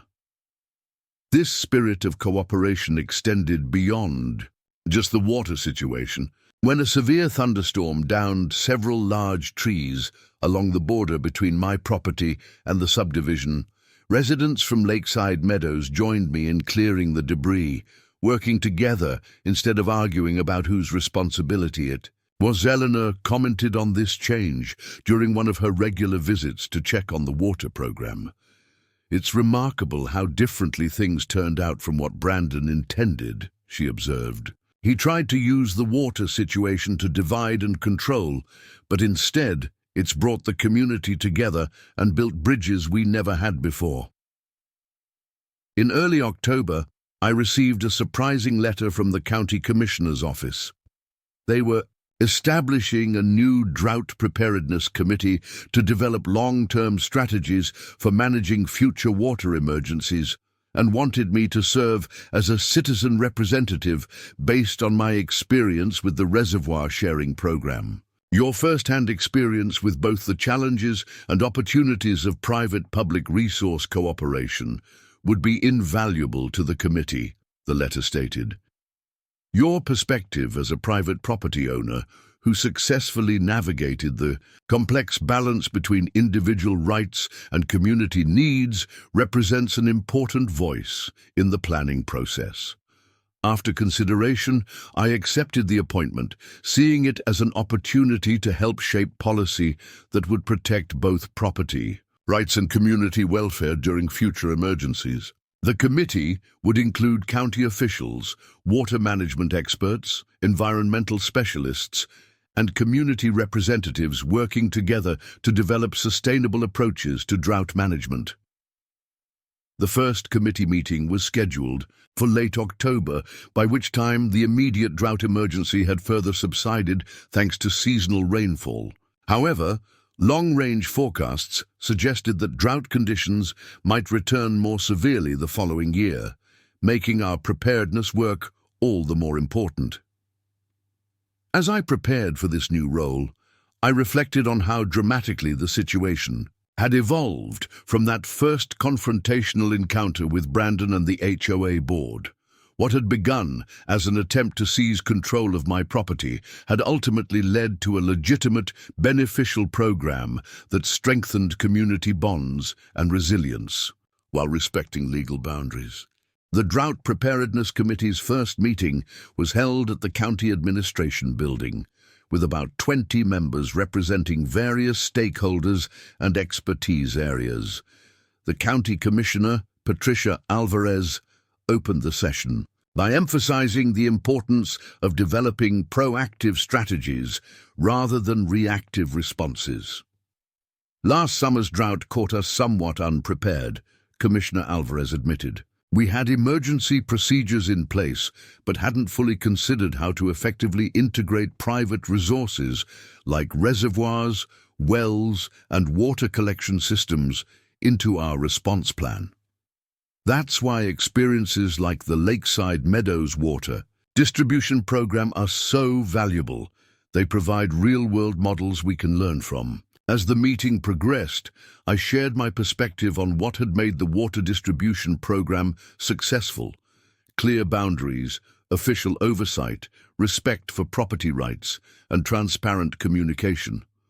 I also discussed the challenges, including the initial conflict with the HOA and the importance of establishing legitimate authority channels during emergencies. One of the key lessons from our experience, I explained to the committee, was that emergency response works best when it follows established legal frameworks rather than creating ad hoc arrangements based on perceived urgency.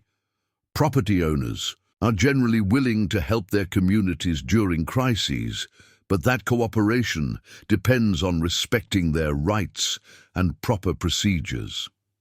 Dr. Patel, the environmental inspector who had evaluated my reservoir during the HOA dispute, was also on the committee. She built upon my comments by presenting data showing that properly maintained private water resources could actually provide environmental benefits during drought conditions by preserving wildlife habitats when natural water sources disappeared.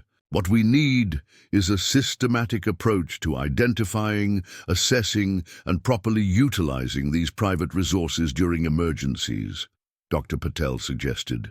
But this must be done with full respect for property rights and environmental standards. The committee established 3 working groups focused on different aspects of drought preparedness: resource identification and assessment, legal frameworks for emergency access, and community education. I joined the legal frameworks group, where my experience with the HOA conflict seemed particularly relevant. Over the following weeks, our group worked to develop clear guidelines for how and when private water resources could be utilized during emergencies.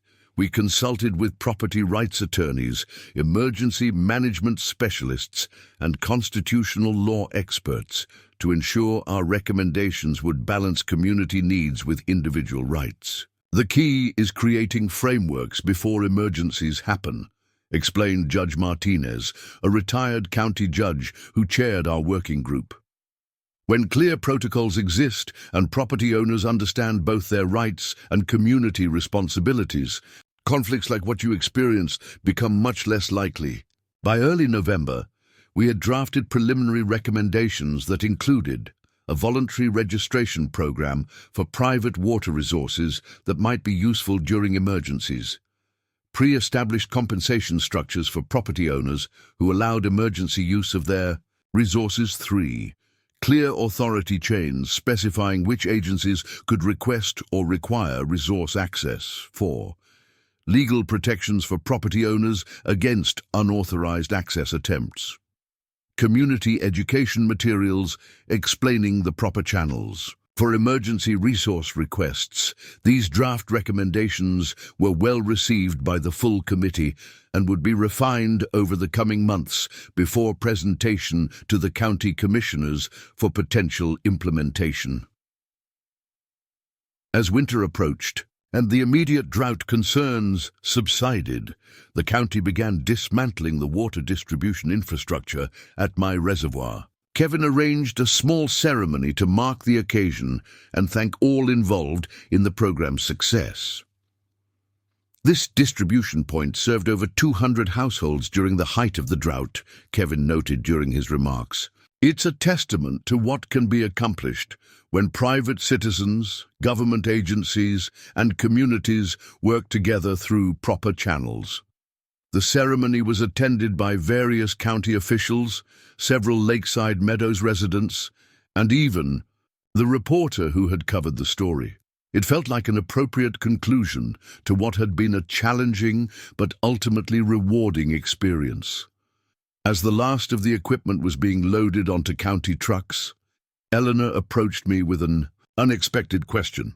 The HOA is revising our emergency preparedness plan to incorporate lessons from this summer, she explained.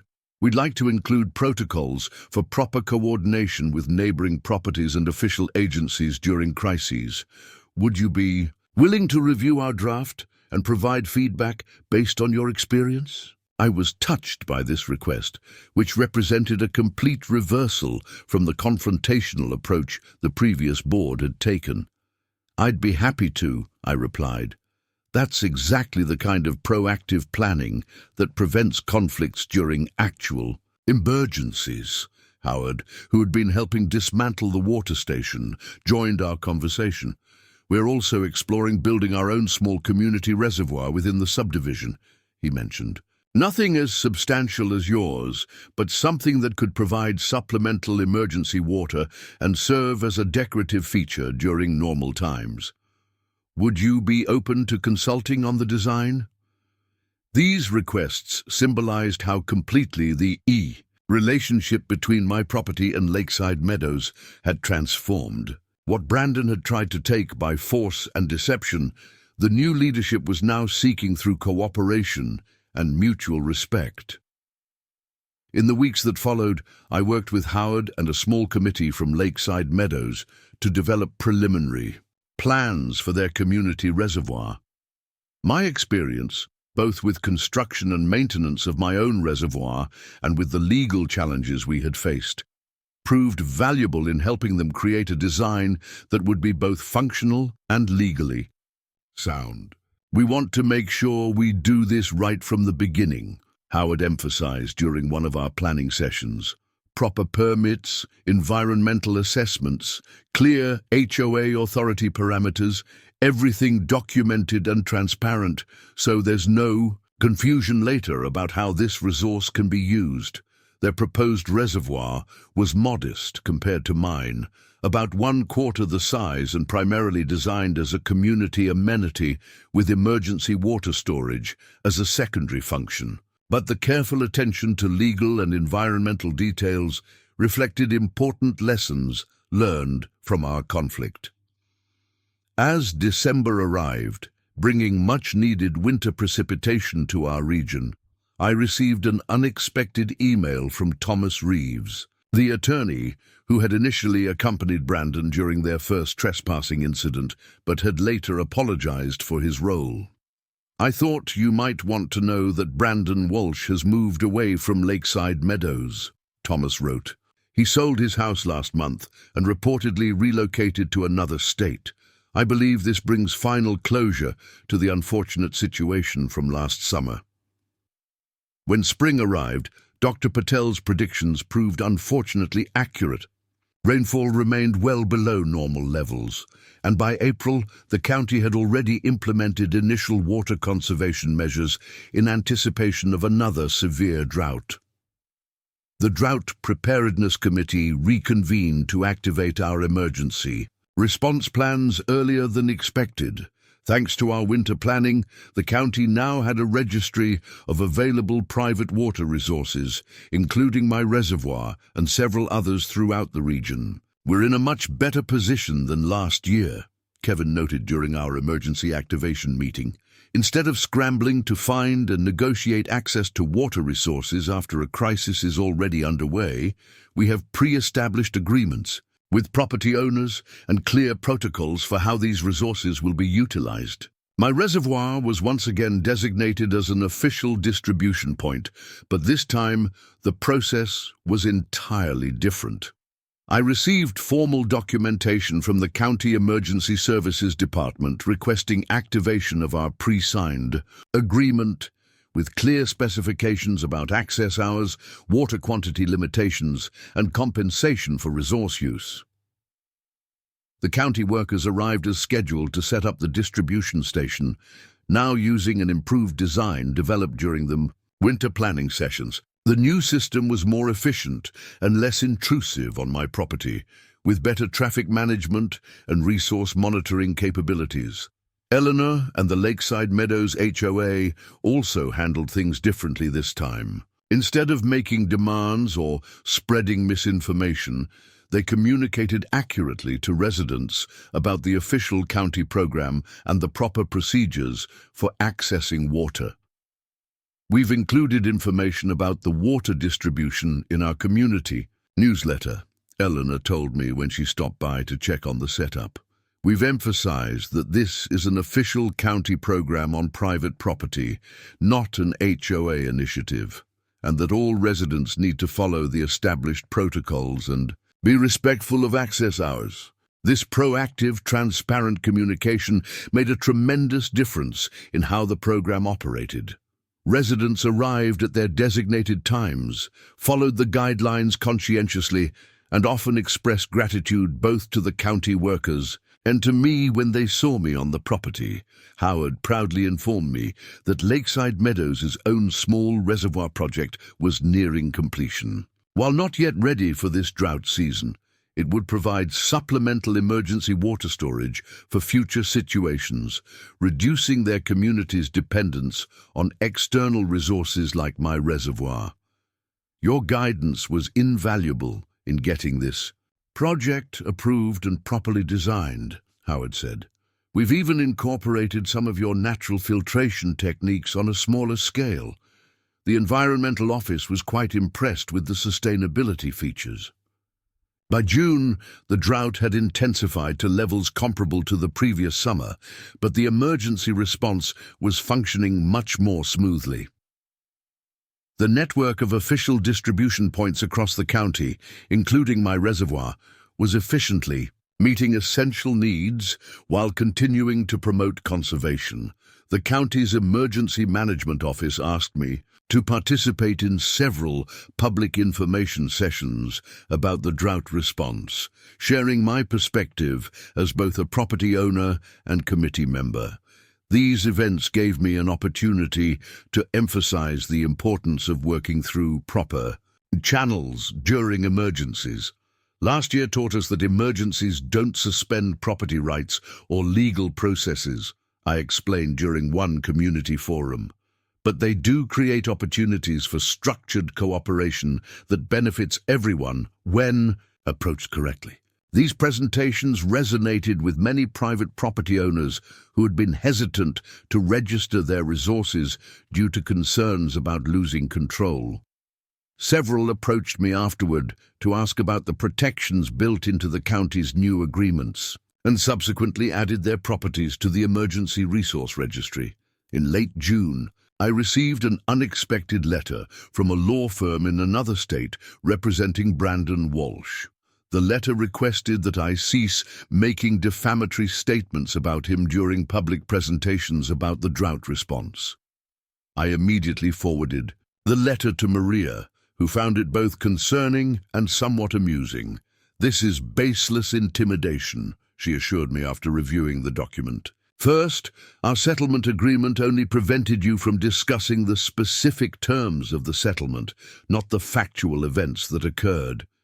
Second, from what you've described of your presentations, you've been focused on the positive aspects of the current program rather than recounting last year's conflict."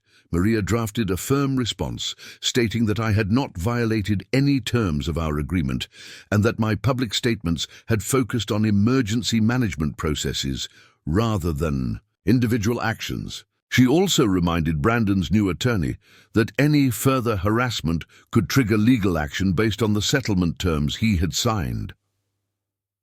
"This likely isn't going anywhere," Maria advised. It appears to be a half-hearted attempt to reassert some control from a distance. I doubt we'll hear more about it after our response. She was right. No further communication came from Brandon or his representatives. The incident served as a brief reminder of last year's conflict, but didn't disrupt the progress we had made in community relations or emergency management. By mid-July, our region's drought had reached critical levels, with mandatory water restrictions in effect throughout the county. The network of distribution points was operating at maximum capacity, and emergency services were considering adding more locations to meet the growing need. Despite these challenges, the established systems were holding up well. The clear protocols, official oversight, and pre-arranged agreements had prevented the kind of conflicts that characterized the previous year's emergency response. At my reservoir, the county had expanded distribution hours to accommodate more households while still maintaining reasonable limits on my property. The organized schedule and official presence ensured that access remained orderly and respectful. One afternoon, as I was checking on some maintenance issues near the distribution area, I noticed an unfamiliar county vehicle arriving. A woman in an official emergency management uniform introduced herself as Monica Chen, the newly appointed Regional Drought Coordinator. "I've heard a lot about this location," she explained. "It's being described as our model distribution point for the county's emergency water program. I wanted to see it firsthand and understand what makes it so effective." I gave Monica a tour of the setup, explaining the various features that had been implemented based on last year's experiences and the winter planning sessions. She seemed particularly interested in how the arrangement balanced community needs with property rights protections. "The legal framework you helped develop has made a tremendous difference," Monica observed. "Other counties are asking about our protocols because they're facing similar challenges with accessing private water resources during the drought." She explained that the State Emergency Management Agency was considering using our county's approach as a template for statewide guidelines on emergency resource utilization. They were particularly impressed by how the program had expanded from a single contentious situation to a network of cooperative arrangements throughout the region. "Would you be willing to speak at a state-level emergency planning conference next month?" Monica asked. "Your perspective as both a property owner and committee member would be valuable to emergency managers from other regions facing similar drought conditions." I agreed to participate, seeing it as an opportunity to help other communities avoid the conflicts we had experienced during the previous summer. The chance to influence broader policy on emergency resource management aligned perfectly with the work we'd been doing locally.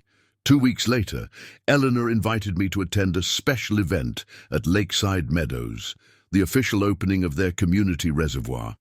Though still being filled and not yet fully functional for emergency use, the project had been completed ahead of schedule and under budget.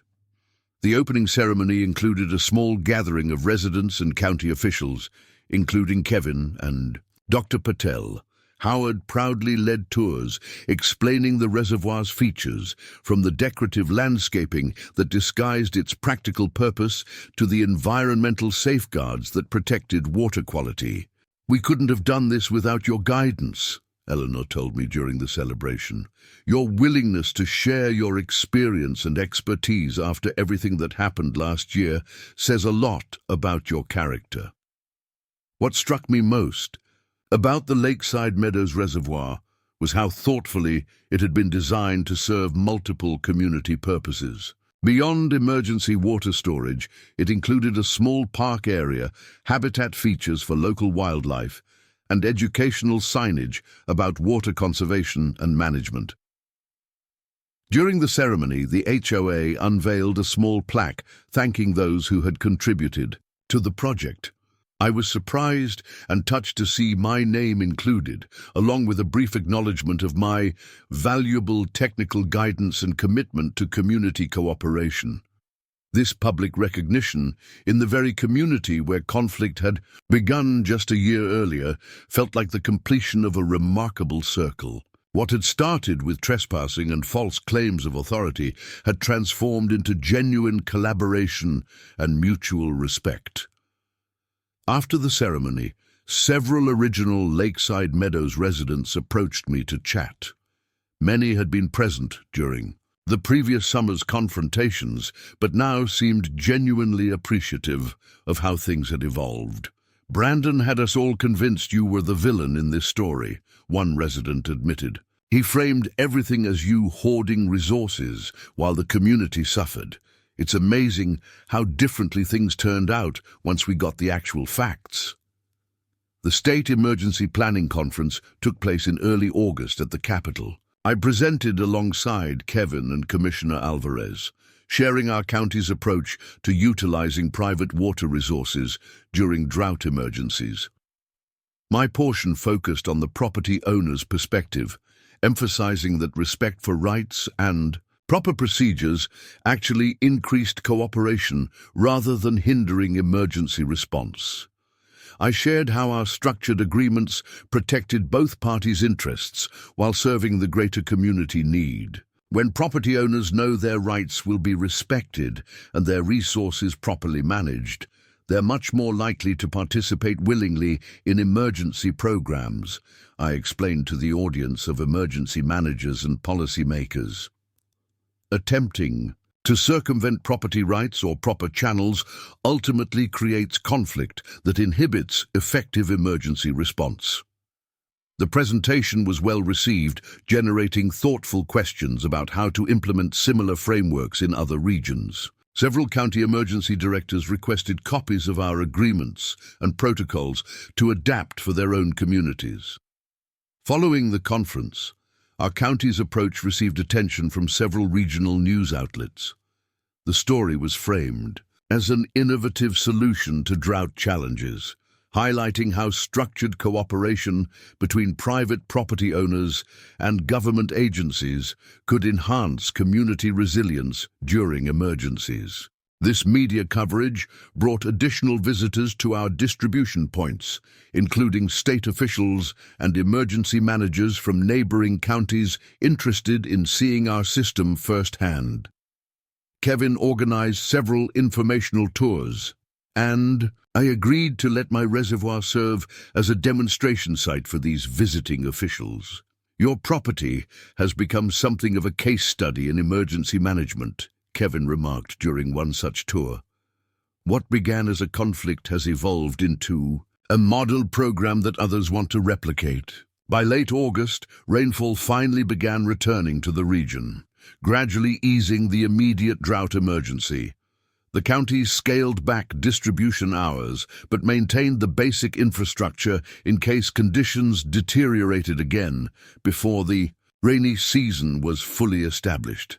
As summer transitioned to fall, the Drought Preparedness Committee met to evaluate our response efforts and identify improvements for future situations. The consensus was that the pre-established frameworks had functioned remarkably well, preventing the kind of conflicts and confusion that had characterized the previous year's emergency.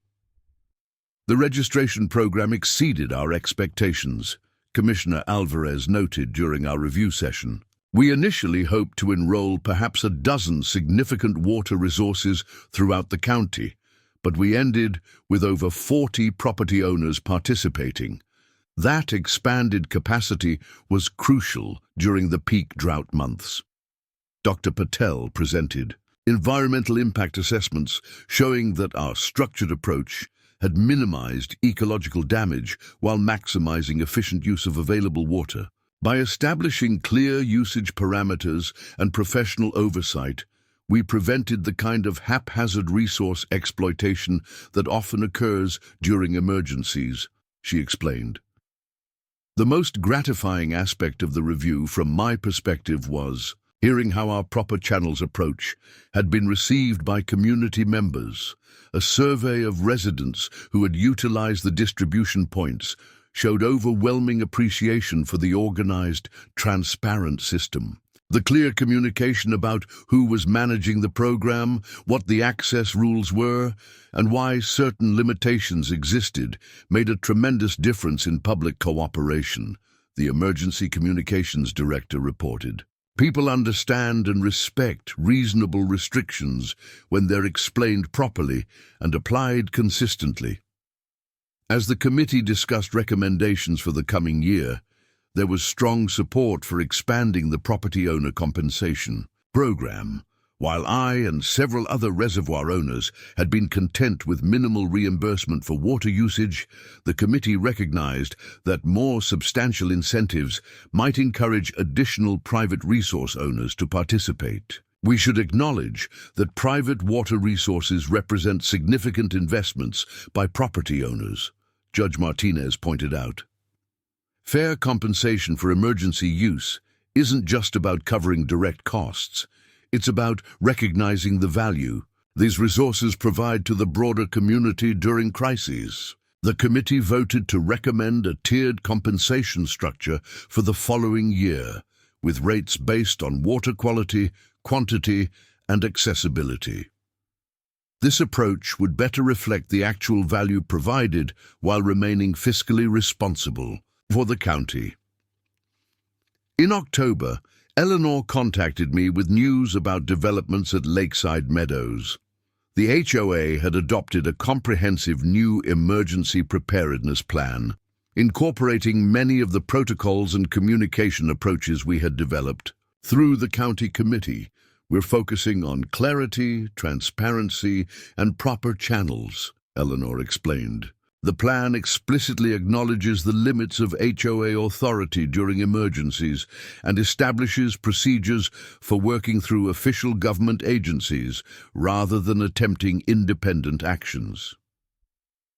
She also mentioned that their small reservoir was now fully operational and had been added to the county's Registered Resources Program, though its capacity limited its use to supplemental support rather than primary distribution. Having our own resource, even a modest one, has changed the community's perspective on water management, Eleanor observed.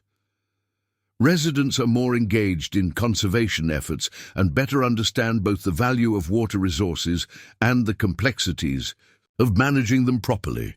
This shift in community awareness was evident throughout the region. The educational components of our emergency response had fostered greater understanding of drought management, water conservation, and the interconnected nature of local resources.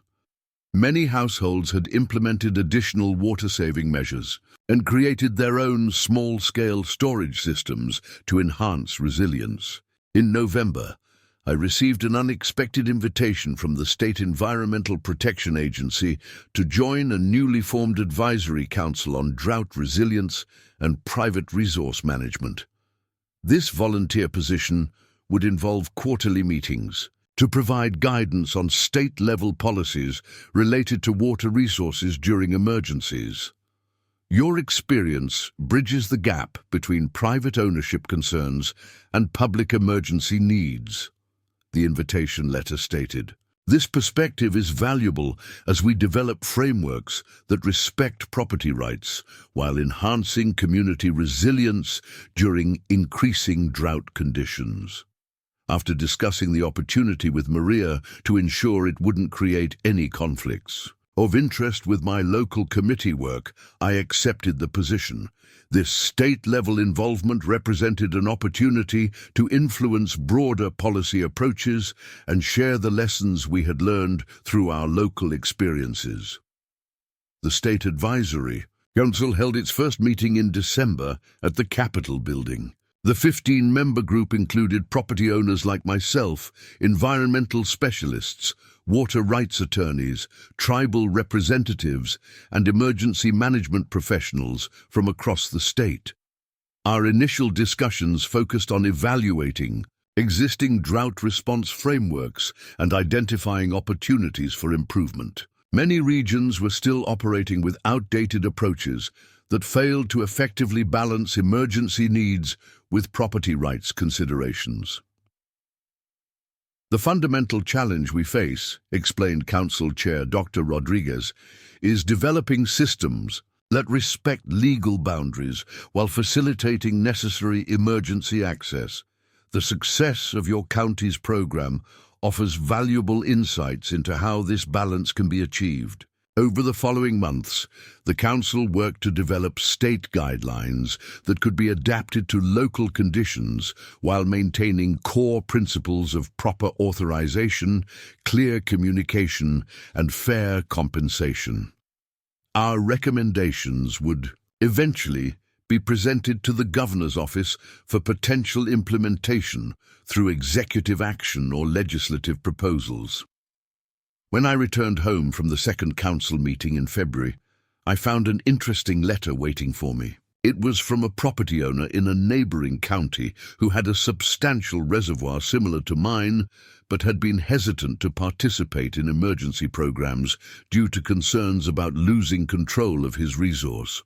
I attended your presentation at the emergency planning conference last summer, he wrote. Your perspective on how structured agreements could protect property rights while allowing for community benefit resonated with me. I've since registered my reservoir with our county's emergency services and wanted to thank you for helping me see that cooperation and protection of rights aren't mutually exclusive. This kind of feedback was particularly meaningful, as it suggested that our approach was influencing individual decisions beyond the scope of official programs. Each private resource owner who chose to participate strengthened the region's overall resilience against drought conditions. In March, as the anniversary of the initial confrontation with Brandon approached, I received another surprise communication. A certified letter arrived from a law firm I didn't recognize, containing a formal apology from Diane, Brandon's former HOA ally. After much reflection on my actions during last year's drought emergency, she wrote, I recognize the harm caused by my participation in unauthorized attempts to access your property and the spreading of false information about your reservoir. While I initially believed we were acting in the community's interest, I now understand that our approach was fundamentally wrong, both legally and ethically. The letter continued, explaining that Diane had since become involved in local government, in her new community, and was working to improve emergency preparedness through proper channels. She had apparently been inspired by how our situation ultimately resolved and was using those lessons in her current role.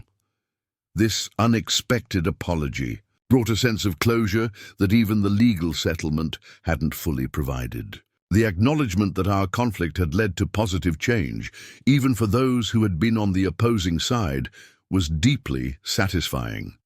Spring brought normal rainfall levels to our region, alleviating immediate drought concerns for the first time in nearly 2 years.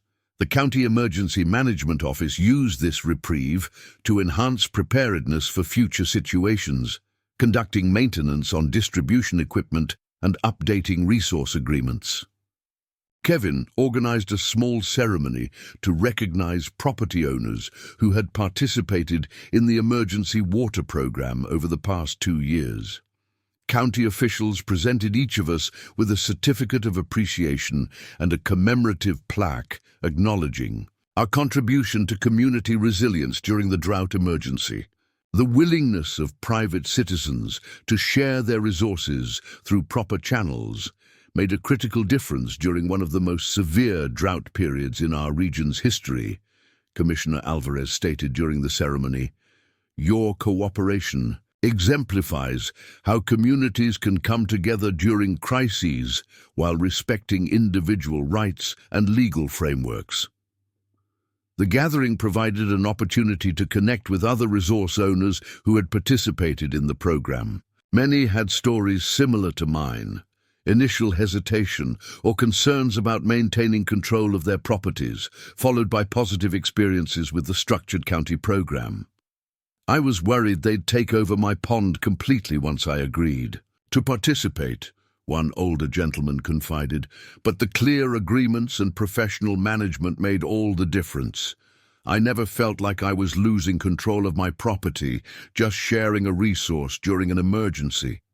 These conversations reinforced my belief that our approach struck the right balance between community needs and individual rights. The county's emergency program had successfully accessed critical resources while maintaining the cooperation and trust of property owners, a combination that proved far more effective than confrontational tactics or false claims of authority. In April, Lakeside Meadows held their annual community meeting, and Eleanor once again invited me to attend as a special guest. The atmosphere was dramatically different from the tensions of 2 years prior, relaxed, collaborative, and focused on positive community initiatives. The HOA President's report highlighted their reservoir project as a major accomplishment, noting that while modest in size, it represented an important step toward community self-sufficiency during emergencies. Eleanor also announced that their water conservation education program had received recognition from the County Environmental Office. After the meeting, I chatted with several Lakeside Meadows residents about how dramatically things had changed since the conflict 2 years ago. Many expressed appreciation for the more transparent, collaborative approach their new leadership had implemented. The whole atmosphere of our community has improved, one longtime resident commented. Before, everything was about restrictions and control. Now it's about working together and finding solutions that benefit everyone. Howard proudly showed me recent improvements to their community reservoir, including educational signage about water conservation and drought preparedness. Children from the neighborhood had participated in planting native species around the water's edge, creating both an attractive landscape feature and valuable wildlife habitat. "We're planning a community education day next month," Howard explained. "County officials will demonstrate proper water conservation techniques, and we've invited surrounding neighborhoods to participate as well." This spirit of openness and community cooperation represented a complete transformation from the isolationist, confrontational approach that Brandon had fostered during his leadership. In May, the State Advisory Council finalized our recommendations for improved drought response protocols. The comprehensive framework we developed incorporated many elements from our county's successful program, including clear authorization procedures, structured agreements with property owners, fair compensation models, and transparent communication practices. Governor Michaels endorsed the Council's recommendations and directed state agencies to implement the new protocols before the summer drought season. At a press conference announcing the initiative, I was asked to speak briefly about the importance of respecting property rights while addressing community needs during emergencies. When emergencies arise, the instinct to take immediate action is understandable, I noted in my remarks. But circumventing proper legal channels ultimately creates conflicts that hinder effective response. By establishing clear frameworks that respect rights while facilitating necessary access, we can achieve better outcomes for everyone involved. The state implementation process moved quickly, with regional training sessions for emergency managers and informational materials for property owners about the new protocols. Our county's experience served as a valuable case study during these sessions, demonstrating both the pitfalls of improper approaches and the benefits of structured cooperation. As summer approached, seasonal forecasts suggested normal precipitation patterns for the first time in 3 years. While drought conditions could still develop, the immediate outlook was more promising than in previous seasons. the county maintained its preparedness stance regardless of the positive forecast, keeping emergency resource agreements active and distribution equipment ready for deployment if needed. This prudent approach reflected lessons learned about the unpredictability of weather patterns and the importance of maintaining readiness even during apparently favorable conditions. In June, I received an unexpected invitation from a National Emergency Management Conference. They requested that I participate in a panel discussion on private resources and public emergencies, balancing rights and responsibilities.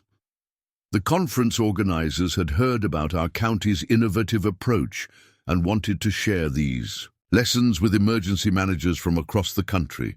After consulting with Kevin and Maria, I accepted the invitation. The opportunity to shape national conversations about emergency resource management aligned perfectly with the work we had been doing at local and state levels. The conference, held in Chicago, brought together emergency management professionals, policymakers, legal experts, and property rights advocates from throughout the United States. Our panel discussion generated significant interest, with standing room only in the session room. During the Q&A portion, an emergency manager from Florida asked a question that cut to the heart of the issue. How do you balance urgent community needs during a crisis with respecting private property rights? Don't emergencies sometimes require extraordinary measures that temporarily override normal legal boundaries? I shared our county's experience, explaining how attempting to circumvent proper channels had actually hindered effective emergency response rather than facilitating it. What we discovered, I explained, was that respect for legal boundaries and clear communication actually enhanced cooperation during emergencies. Property owners were generally willing to help their communities when approached through proper channels with legitimate authority. It was unauthorized demands and misinformation that created resistance and conflict. The panel moderator built on this point. So rather than seeing property rights as obstacles to emergency response, we should view proper procedures as facilitators of effective cooperation. Exactly, I confirmed. Our experience demonstrated that when emergencies are managed through legitimate authorities with transparent processes, both community needs and individual rights can be respected simultaneously. This approach ultimately provides more reliable access to critical resources than confrontational tactics or claims of emergency powers that don't actually exist. This message resonated with many conference attendees, particularly those from regions experiencing increasing drought conditions similar to ours. Several approached me afterward to discuss how they might implement similar frameworks in their own communities. Returning home from the conference, I reflected on the remarkable journey of the past 2 years. What had begun with an aggressive HOA president trespassing on my property had evolved into a model emergency management program that was now influencing approaches across the country. The conflict with Brandon and the HOA had been stressful and frustrating at the time, but it had ultimately led to positive changes that extended far beyond my property or even our county. The frameworks we developed for balancing emergency needs with property rights were helping other communities prepare for their own challenges. More importantly, the experience had built stronger relationships within our local community. The transformation of Lakeside Meadows from antagonist to collaborative neighbor represented the kind of positive change that was possible when proper procedures replaced power struggles. As I drove past the reservoir on my property, now recognized as both a valuable private resource and a community asset during emergencies, I felt a deep satisfaction in how things had resolved. The water glistened peacefully in the summer sun, serving as a reminder that even the most contentious situations can sometimes lead to unexpected positive outcomes. The emergency access point, temporarily inactive during these non-drought conditions, stood ready for activation if needed, a symbol of how structured cooperation had replaced conflict, benefiting everyone involved. Up next, you've got two more standout stories right on your screen. If this one hit the mark, you won't want to pass these up. Just click and check them out.